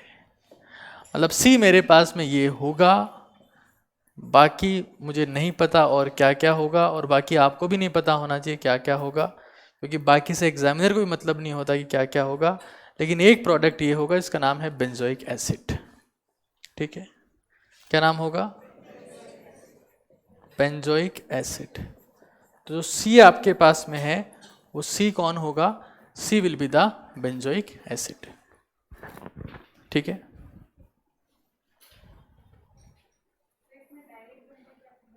one of the product will be benzoic acid always, but there is condition कि जो बेंजीन से कनेक्टेड जो आपके पास में एल्काइल चेन है वहाँ हाइड्रोजन होना चाहिए। मतलब क्या कि अगर आपके पास ऐसी कंडीशन है, फॉर एग्जांपल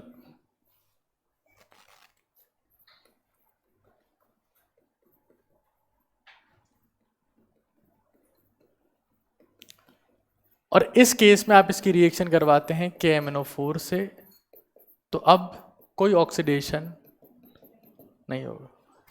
जो बेंजीन से कनेक्टेड आपके पास में कार्बन है उसके ऊपर क्या होना चाहिए?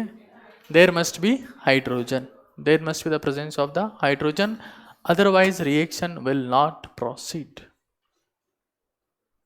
समझ गए?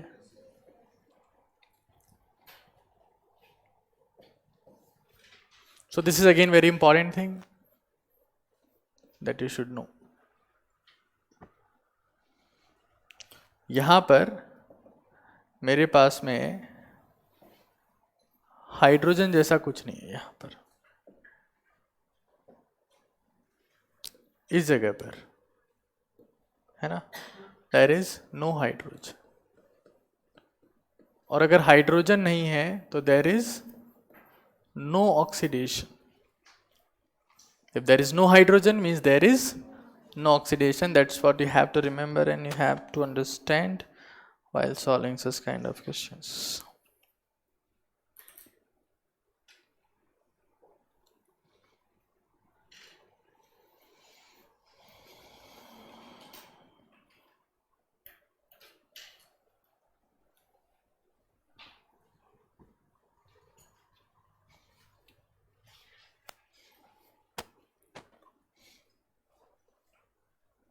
क्लियर है सब लोगों को? आगे चला जाए तो एक बार हम लोग देखते हैं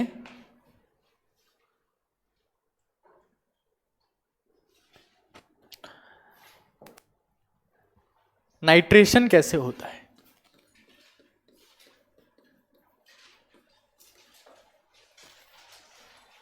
क्या देखते हैं हम लोग? नाइट्रेशन कैसे होता है। तो नाइट्रेशन के लिए जो चीज आप यूज करते हैं उसका नाम है नाइट्रिक एसिड और सल्फ्यूरिक एसिड। इसी को हम लोग नाइट्रेटिंग मिक्सचर भी कहते हैं। क्या कहते हैं इसे? तो please note this line very sincerely. HNO3 and H2SO4 is also known as nitrating mixture। क्या कहते हैं? हाँ, एक और चीज मैंने आपको बताई थी कि यहां पर जो इलेक्ट्रोफाइल होता है दैट इज द NO2+। अब इंपॉर्टेंट चीज ये है कि वो जनरेट कैसे होता है आपको समझना। एक तो कौन है मेरे पास में? HNO3, that is like this.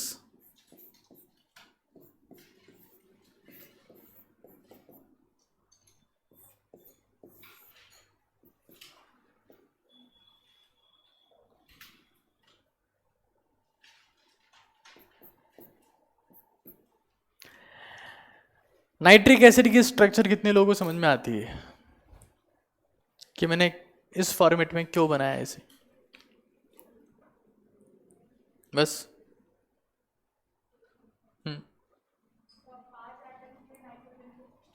5 electrons थे, ठीक है। सुनो एक बार, नाइट्रोजन के पास में आउटर मोस्ट सेल में बाह्यतम कोश में 5 इलेक्ट्रॉन्स होते हैं, उसमें से एक से बॉन्ड बनाया। अच्छा, 5 में से 3 क्या होते हैं? 5 में से 3 क्या होते हैं? अनपेयर्ड होते हैं। 3 क्या होते हैं? और एक क्या होता है मेरे पास? लोन पेयर होता है। एक क्या होता है? Lone pair. तो तो 3 अनपेड थे, यहां बॉन्ड बन गया 1 2 3। अब एक क्या बचा है, लोन पेयर। क्या लोन पेयर के बॉन्ड बना सकता है? बॉन्ड फॉर्मेशन के इलेक्ट्रॉन हमेशा क्या होना चाहिए, अनपेड होना चाहिए। तो क्या करना पड़ेगा, पहले सामने वाले को एक देना पड़ेगा। समझ रहे हैं आप लोग? मतलब आप कॉमन सेंस लगाओ कि मान लो आपके पास में बैडमिंटन आपको खेलना है और आपके पास 2 रैकेट हैं और उनको लेके खुश हो रहे हो, है ना, और आप बैडमिंटन खेलना चाहते हो लेकिन आपके पास 2 रैकेट है, खेल लोगे आप? क्या करना पड़ेगा उसके लिए, एक सामने वाले को देना पड़ेगा, तब गेम की शुरुआत होगी। This is the common sense. तो donation is the most important thing in life. It can be of anything. खैर, समझ रहे हैं आप लोग यहां क्या हुआ है?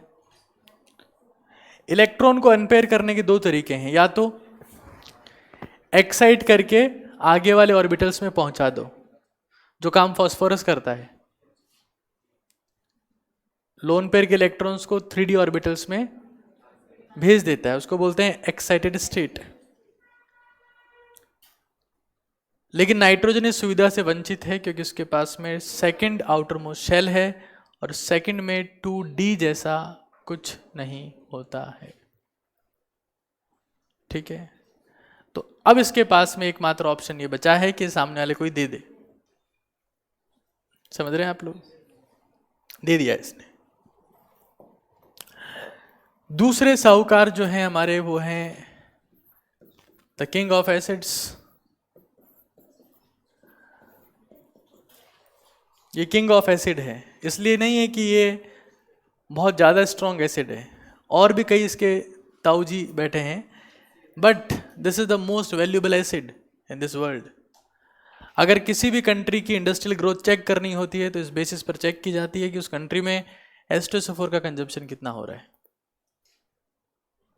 ठीक है, कोई सी कंट्री H2SO4 का कितना यूज कर रही है इंडस्ट्रीज में, that is the marker for the growth of that those industries in that specific country, है ना।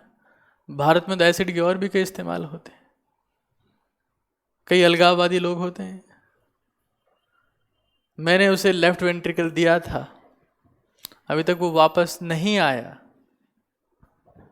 समझ रहे हैं आप लोग? जीवन में मूर्खता की लिमिट देख रहे हैं आप लोग? बड़ा अफसोस होता है मुझे। दुनिया में किसी चीज की कोई कमी नहीं है, कमी सिर्फ एक चीज की होती है, उसका नाम है काबिलियत। और जब तक उस चीज की कमी रहेगी तो ऐसी चीजें होगी। समझ रहे हो? मैं बहुत इंटरेस्टिंग बात आपको बता रहा हूँ कि दुनिया में किसी चीज की कोई कमी नहीं है, बशर्ते आप में क्या हो, वरना हर चीज में सूखा है अगर आपका सुपड़ा साफ है ना। तो that's what you have to understand. ठीक है अर्जुन, आपके पास तीरों की बहुत कमी लग रही है आज मुझे। तर्कस में काफी तीर हैं, कोई रिस्पॉन्स नहीं है। ये H2SO4 है। और उससे इंपॉर्टेंट चीज ये है कि दुनिया में कोई सा भी वक्त किसी भी चीज के लिए आप बोल सकते हैं कि अनुपयुक्त नहीं होता है। जिस वक्त आपको लगे कि हाँ इस वक्त मुझे ये चीज करनी, उस वक्त तो सही है। मैं इस चीज का बहुत बड़ा एग्जाम्पल बताता हूं। अमेरिका में एक बॉडी बिल्डर था, अर्नोल्ड नहीं। भारत में बॉडी बिल्डर के नाम पर एक ही बॉडी बिल्डर का नाम पता है सबको, और भी बहुत सारे बॉडी बिल्डर हैं दुनिया में, है ना। हाँ, वो मूवीज में अर्नोल्ड का रोल ज्यादा रहा है तो लोग वही बात करते हैं कि Arnold Arnold and so on.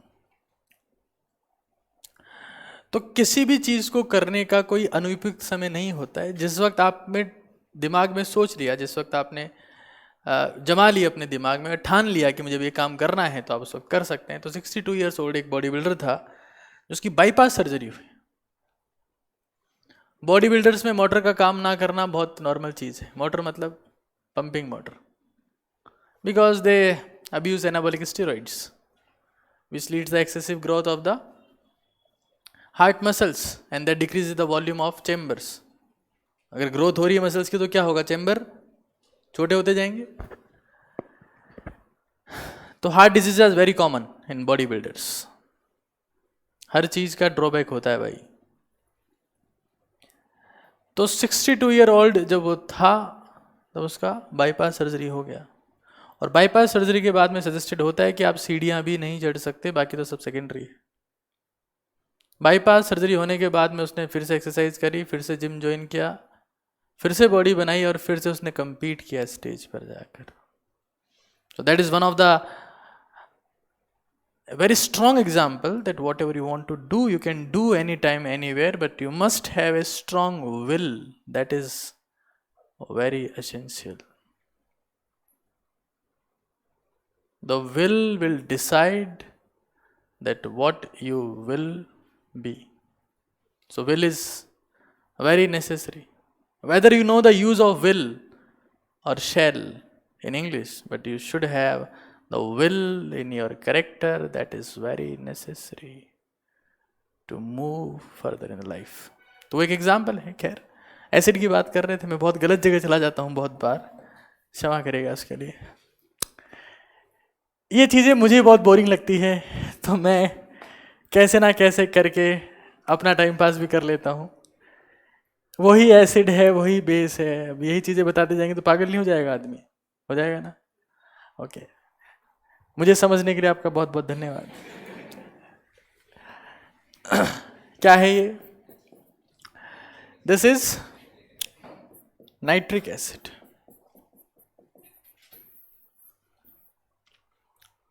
सबको समझ में आता है? और ये है आपका प्यारा सल्फ्यूरिक एसिड. एक और बात आपने देखी कि जब आप एक टाइम खाना नहीं खाते हो तो आपको दूसरे टाइम का खाना अच्छा लगता है. तो जब अगर मैंने कल नहीं लगता है, तो जब मैंने कल क्लास नहीं ली तो आज मुझे थोड़ा ठीक लग रहा है ना. खैर, ये मेरे पास में कौन है? अब फटाफट क्लास, मैं सोचता हूँ मैं फटाफट से क्लास पूरी कर देता हूँ, इसलिए मैंने शॉर्ट फॉर्म में लिखे थे ये, है ना. बेंजीन तक नहीं लिखा यहाँ पे, बट अब क्लास और लंबी हो गई.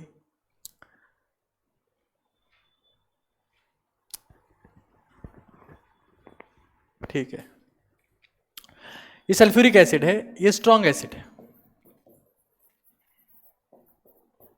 स्ट्रॉन्गर देन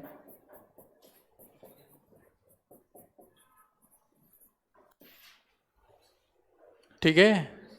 तो दोनों में से अगर H+ देने की बात हो तो कौन देगा? सो जाओ इस बात पे, कौन देगा? क्यों देगा? तो ये H+ देगा तो HNO3 को लेना पड़ेगा. वो H+ देगा तो मुझे एक्सेप्ट करना पड़ेगा भाई, है. जैसे कांटेक्ट में आएंगे वो तो H+ रिलीज कर देगा, जा बेटा जी ले अपनी जिंदगी. तो उसको किसी को एब्जॉर्ब करना पड़ेगा. हाँ, तो मेरे पास में कौन है? वो ये जब इसको कहेगा कि जा बेटा अपनी ज़िंदगी जी ले, इसको पहले ही पकड़े, जरा क्या ज़िंदगी जिएगा तो जरा बाहर, है ना. क्या बनेगा इससे मेरे पास में? इससे मेरे पास में बनेगा N+OH2 पॉजिटिव प्लस, ठीक है. जब भी ऐसा सिस्टम क्रिएट होता है मेरे पास में, हम लोग प्राचीन काल से जानते हैं कि यहाँ पर जब भी ऐसी सिचुएशन आती है तो वाटर बाहर जाता है. उससे मेरे पास में क्या बनेगा? Minus water NO2+.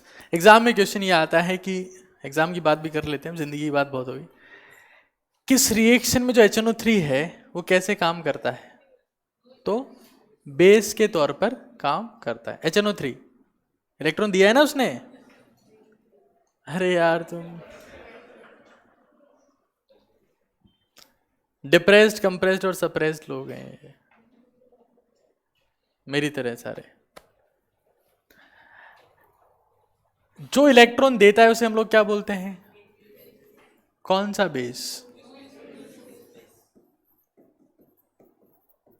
मतलब कुल मिला के बेस है। और ये क्या है? एसिड। तो नाइट्रेटिंग मिक्सचर में HNO3 क्या होता है? बेस। ये क्वेश्चन आता है। पहला ऑप्शन होता है एसिड, लोग टिकाएंगे HNO3 है तो एसिड होता है। क्वेश्चन को पढ़ना है ढंग से ना, नाइट्रेटिंग मिक्सचर की बात करें। चलिए, ये नोट डाउन हो गया सभी का? समझ में थोड़ा है किसी को? आ गया समझ में? थोड़ा धीरे बोलो।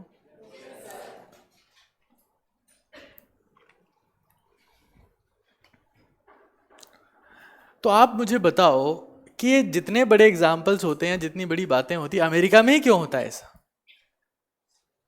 ये भी तो एक बहुत बड़ा रिसर्च का मैटर है कि सारा नाटक अमेरिका में ही क्यों है। भाई मैं 2-3 एग्जाम्पल आज आपको क्लास में बताए हैं। पहला एस्ट्रोनॉट का एग्जाम्पल बताया, दूसरा बॉडी बिल्डर का बताया।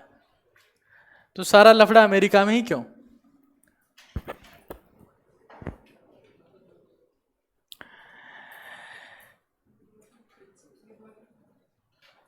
लिबर्टी तो यहां कौन सी कम है? रिसोर्स अवेलेबल नहीं है, काम करना ही नहीं चाहते हैं, ठीक है। और एक स्ट्रॉन्ग रीजन तो यह है कि अमेरिकन्स का जीन बहुत स्ट्रॉन्ग है। जीन नाम की एक चीज होती है, जीन जानते हो? जीन जानते हो ना, जब वो बहुत स्ट्रॉन्ग है। इंडियंस का जीन, अंग्रेज लोग जब यहाँ पर आए 200 साल तक वो रहे, तो 200 साल का मतलब 4 पीढ़ियाँ या 5 पीढ़ियाँ बोल सकते हैं, क्योंकि उस वक्त तो लाइफ स्पेन बहुत कम हुआ करता था। आपको पता है आज के 200-300 साल पहले एवरेज लाइफ क्या थी? 32 ईयर्स थी। जब इंडिया इंडिपेंडेंट हुआ तो एवरेज लाइफ कितनी थी? 32 साल थी साहब। समझ रहे हो आप लोग? सर्वाइवल ऑफ फिटेस्ट एप्लीकेबल था तब, इन्फेक्शन से लोग मरते थे। 200 साल का मतलब कितनी पीढ़ियां हो गई? 6 पीढ़ियां हो गई। तो अगर 6 पीढ़ियों को ढंग से खाना ही नहीं मिला और उनकी कुटाई हो रही है सुबह से शाम तक, क्या होगा?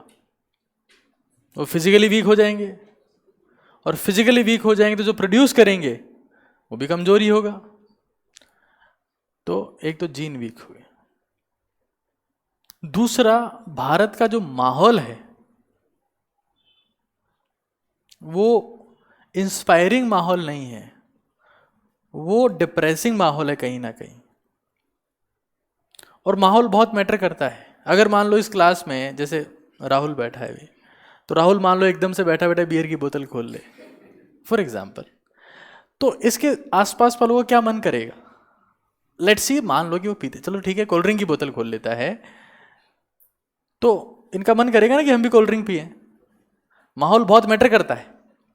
तो अगर मैंने अपनी लाइफ में बहुत भयंकर अचीवमेंट हासिल किए हैं और मैं उस कॉलोनी में रहता हूँ जहाँ और भी लोग रहते हैं, तो ऑब्वियस सी बात है कि वो लोग इंस्पायर होंगे मेरे से कि यार ये इसने बहुत कुछ किया है। तो अमेरिका में हर गली में कोई ऐसा है जो जिसने बहुत कुछ कर रखा है।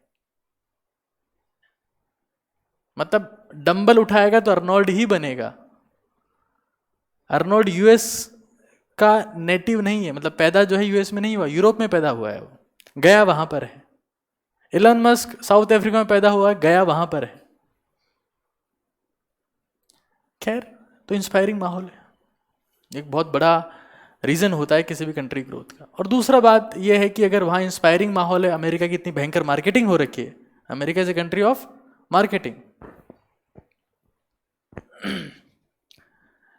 अगर किसी कंट्री में मार्केटिंग का सबसे पहले कोर्स चालू होता तो उसका नाम अमेरिका है, और वो बहुत भयंकर मार्केटिंग करते हैं। आप सोचो, हमारी शिकंजी कितनी अच्छी होती है, लेकिन चलती क्या है? पेप्सी। उसमें क्या है? कार्बन डाइऑक्साइड, चीनी और पानी। और आपको पता होना चाहिए कि दुनिया में हेलो वर्ड जो है उसके बाद में सबसे मोस्ट कॉमन वर्ड है Coca Cola. You can see the power of marketing. तो जब वो मार्केटिंग करता है कोई सा कंट्री, तो पूरी दुनिया से, हर कंट्री से अच्छा टैलेंट वहीं जाना चाहता है। आप में से अगर किसी को पूछा जाए कि आप कौन से कंट्री में जाना चाहते हो, तो बहुत सारे लोग ऐसे होंगे जो या तो कहेंगे हम लोग स्विट्जरलैंड जाना चाहते हैं, या कहेंगे इंग्लैंड जाना चाहते हैं, या अमेरिका जाना चाहते हैं। सब कई लोग कहेंगे आप में से। बेसिक सी बात है, क्योंकि आपके सामने उन्हीं चीज़ों की मार्केटिंग की गई। तो अच्छा टैलेंट जब वहां चला जाएगा तो यहां क्या बचेगा? जो बचेगा वही पैदा होगा। तो सीधी सी बात है ना। छोटे सिटीज में, जो छोटे सिटीज हैं, वहां टैलेंटेड लोग क्यों नहीं मिलते? क्योंकि टैलेंटेड लोग कहां रहते हैं? बड़े सिटीज में माइग्रेट हो जाते हैं। Let's see if I am talented, although I am not, but let's see, just assume it.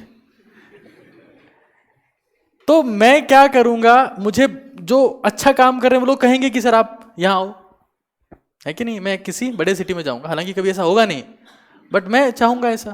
कोई नॉर्मल सामान्य इंसान होगा वो चला जाएगा वहां पर, तो क्या होगा? उसकी औलाद वहां पैदा होगी, उनमें भी टैलेंट होगा। तो कुल मिला के टैलेंटेड लोग टैलेंट प्रोड्यूस करते जाएंगे। जो टैलेंटेड नहीं है वो कहाँ रहेंगे? छोटे सिटी में। पैदा क्या करेंगे? अगर बाड़े में 2 गधे हैं तो क्या पैदा होगा उस बाड़े में? बहुत बेसिक सा क्वेश्चन पूछ रहा हूं। अगर किसी बाड़े में 2 गधे रहते हैं, क्या पैदा करेंगे? एक गधा पैदा करेंगे। आई am not insulting Indian gene, but that's what I am saying, that is the basic concept. क्या आपको लगता है कि 2 हाथी मिलकर एक छोटे से कबूतर को पैदा कर सकते हैं? नो। तो gene is an big factor. Gene is everything. Gene is something which make sense, real sense. हाँ, उसके बाद ट्रेनिंग भी एक फैक्टर है, बट जीन इज समथिंग। मेरे दादा जो थे, हाँ, तो मैं अपने जीन की थोड़ी सी बात बताऊं आपको। जो मेरे दादा थे वो हमारे आसपास के एरिया के बहुत बड़े स्पीकर थे, और पंचायत करने के लिए, मतलब जो डिसीजंस लेते हैं उसके लिए उनको बुलाया जाता था, और वो 20-25 साल तक हमारे गांव के सरपंच रहे थे। तो gene make sense, gene is something. खैर, बट इंस्पायरिंग माहौल क्रिएट करना वो हमेशा अपने हाथ में होता है। वो हमेशा अपने हाथ में होता है। बात समझ रहे हैं आप लोग? मतलब जब भी बात करते हैं, अमेरिका की बात करते हैं, तो इसलिए करते हैं because that is well marketed country. But power की शिफ्टिंग तो होती रहती है। पहले यूरोप में पावर हुआ करती थी, आज के 400 साल पहले यूरोप बहुत पावरफुल था, फिर वो पावर अमेरिका में चली गई, अब वो पावर एशिया में आ रही है, चाइना की फॉर्म में, कोरोना की फॉर्म में आ रही है। खैर, ये समझ में आ गया सब लोगों को? आगे चला जाए, यहीं रुक जाए? रुक जाओ, लास्ट कॉन्सेप्ट, उसके बाद क्लास समाप्त। तो हमारी सबसे बड़ी ड्यूटी क्या है? कि हम लोग अपने आप में और अपने आसपास इंस्पायरिंग माहौल रखें। That is the best thing that we can do. और उसी के माध्यम से हम कुछ उम्मीद कर सकते हैं कि हमारा भला होगा, आसपास वालों का भला होगा। क्योंकि जब तक आसपास वालों का अच्छा नहीं होगा, तुम्हारा अच्छा कभी नहीं हो सकता। तुम लोग मेरे आसपास हो, अगर तुम्हारा अच्छा नहीं होगा तो क्या मेरा अच्छा हो सकता है कभी? This is common sense. तो हमारी ड्यूटी है। कई लोग तो घर पे जाते चिल्लाएंगे, चीखेंगे, भूख लाग रही छे, हाँ, रोटी खटे छे, अतरी अतरी पढ़ाई कर आई छू, हाल तक भी रोटी कौन बनाई? हाँ, और बना ली तो ठंडी होगी, है सूखा टुकड़ा है। हाँ, there are many aspects are there. So it's very essential that we keep inspiring other people, because that is the only way to stay inspired. अगर मान लो मैंने राहुल को चाटा मार दिया तो क्या मैं खुश रह सकता हूं? नहीं, बिल्कुल नहीं रह सकता। लेकिन अगर मैंने राहुल के फेस पर स्माइल लेके आया तो क्या मैं खुश रह सकता हूं? नहीं, तब भी मैं खुश नहीं रहूंगा। But there are very high chances that I will be happy, isn't it so? खैर, सल्फोनेशन लास्ट टॉपिक है आज का। कल की क्लास की भरपाई कर रहा था मैं तो।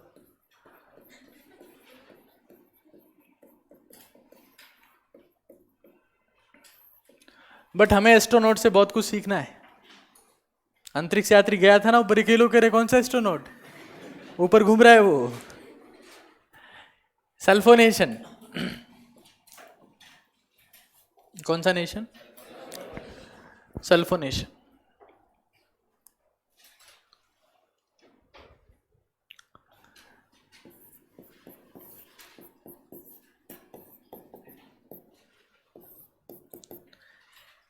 एक सल्फ्यूरिक एसिड इसके कांटेक्ट में आएगा कौन? दूसरा सल्फ्यूरिक एसिड। जब दोनों कांटेक्ट में आएंगे तो उस रिएक्शन को हम लोग बोलते हैं सेल्फ आयनाइजेशन या ऑटोप्रोटोलिसिस। होता है वाटर के केस में, सुना है आप लोगों ने ऐसा?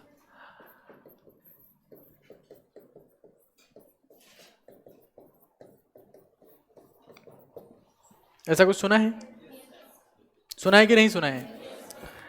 सब लोगों को पता है। इसमें एक H+ ट्रांसफर हो गया उसके पास में, तो यहां पर भी क्या हो सकता है? कुछ ऐसा हो सकता है।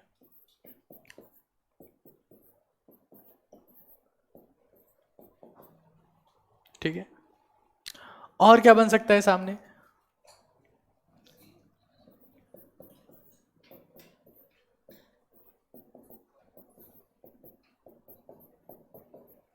समझ में आता है सभी को या नहीं आता है? H+ यहाँ आ गया, यहाँ से चला गया तो यहाँ नेगेटिव चार्ज, यहाँ पे आ गया तो यहाँ पर पॉजिटिव चार्ज। अब वाटर बाहर। जीवन में वाटर और क्वार्टर की बहुत असीम महिमा है भाई। यहाँ पॉजिटिव चार्ज आएगा। जीन से सिर्फ अच्छी आदतें ही नहीं आती, बुरी आदतें भी आती है। अगर अच्छी चीजें आ रही है तो जीन से आ रही, तो बुरी भी तो जीन से ही आएगी या नहीं आएगी? कॉमन सेंस की बात है। तो मेरे दादा जो थे, आगे बताने की जरूरत नहीं,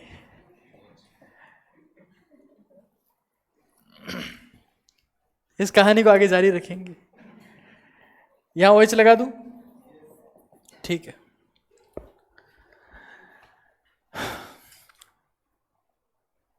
तो ऐसे हालात आ गए हैं। अब जैसे ही पास वाला ऑक्सीजन दिख रहा है आप सभी को, ये जैसे ही अपनी बड़ी बहन सल्फर को, ये ऑक्सीजन है, ये बड़ी बहन सल्फर को रोते हुए देखिएगा। क्यों? सल्फर इज इलेक्ट्रोनेगेटिव एलिमेंट, वहां पॉजिटिव चार्ज होता है वो स्टेबल। तो ये क्या कर रही होगी सल्फर? Unhappy sulphur. कोई बात नहीं बेटा, चुप हो जा।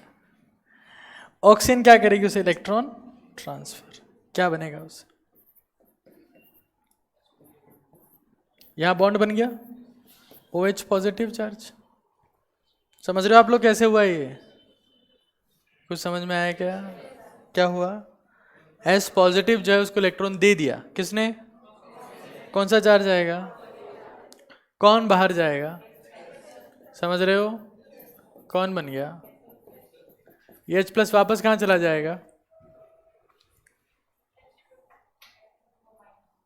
समझ रहे हो? यहां चला जाएगा। इलेक्ट्रोफाइल कौन बना मेरे पास में? SO3, sulphur trioxide. क्या सभी लोगों को समझ में आ गया ये, या समझ में नहीं आया?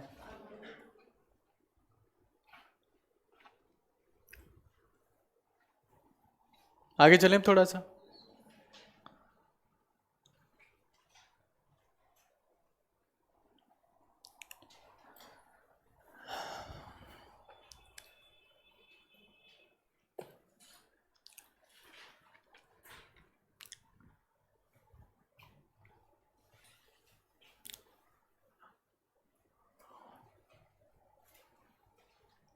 आगे चलें। देखो एक बार, क्लास बहुत लंबी हो गई क्या? हाँ, सिर्फ 1.5 घंटे क्लास हुई अभी तक, है ना? मैंने टाइम चेक किया अभी। आप लोगों को टाइम चेक करने की जरूरत नहीं है, सिर्फ 1.5 घंटे क्लास हुई अभी तक। मतलब आप क्या कहना चाहते हो? औसत समय कितना होता है क्लास? H2SO4 कॉन्सेंट्रेटेड कह सकते हैं, H2SO4 कह सकते हैं, सिंपली हीट करते हैं। तो H2SO4 से कौन सा पार्ट बेंजीन से रिएक्ट नहीं कर सकता? H+ कर सकता है क्या? नहीं कर सकता। SO4- कर सकता है? नहीं कर सकता। अरे समझ रहे हो क्या? H+ कर सकता है रिएक्ट, SO4- नहीं, दोनों ही नहीं कर सकते। तो यहां रिएक्ट होगा तो क्या बनेगा? जो क्या है एक, मैंने आपको बताया था इलेक्ट्रोफाइल्स न्यूक्लियोफाइल्स में, जाके देखिएगा उसे एक बार ढंग से। क्या होगा रिएक्शन?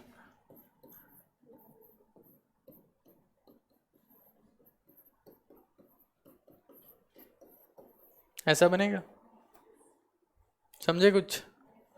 ट्रिपल मतलब यहां पर डबल बॉन्ड थे सारे के सारे, इलेक्ट्रॉन ट्रांसफर हो तो बॉन्ड, सल्फर की वैलेंसी कितनी हो सकती है मैक्सिमम? 6 हो सकती है, 1 2 3 4 5 6, ठीक है। बॉन्ड में तो ब्रेक हो गया। यहां पर कौन है, कौन बाहर जाएगा? जैसे ही बाहर जाएगा कौन खींच लेगा उसे? कहाँ जा रहे हो बच्चा, इधर आ जाओ। इसके ऊपर नेगेटिव चार्ज, क्या बनेगा?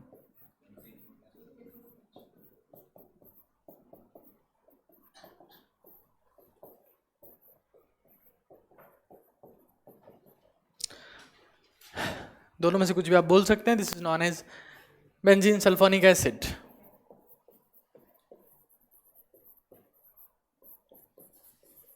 समझ गए आप मेरी बात को या नहीं समझे?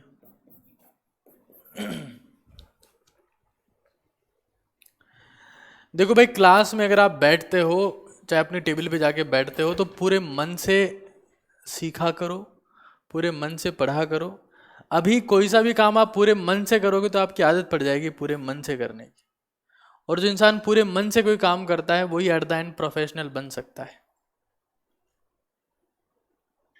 आपको जिंदगी में वैल्यू, प्रशंसा, नाम, दाम और काम उसी चीज का मिलेगा जो आप पूरे मन से करते हो। बेमन से किए गए काम की कोई वैल्यू नहीं होती, ठीक है। तो उसकी हैबिट अपने को डालनी है और पूरे मन से मेहनत करनी। आओ टाइम पास करो चले जाओ, that doesn't make any sense. तो समझ में आ गया सभी को? तो आज के लिए मेरी तरफ से इतना ही है।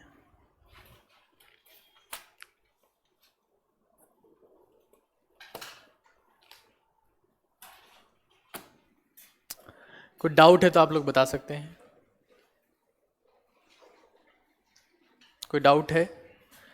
किसी के दिमाग में भी कोई डाउट है तो प्लीज लेट मी नो।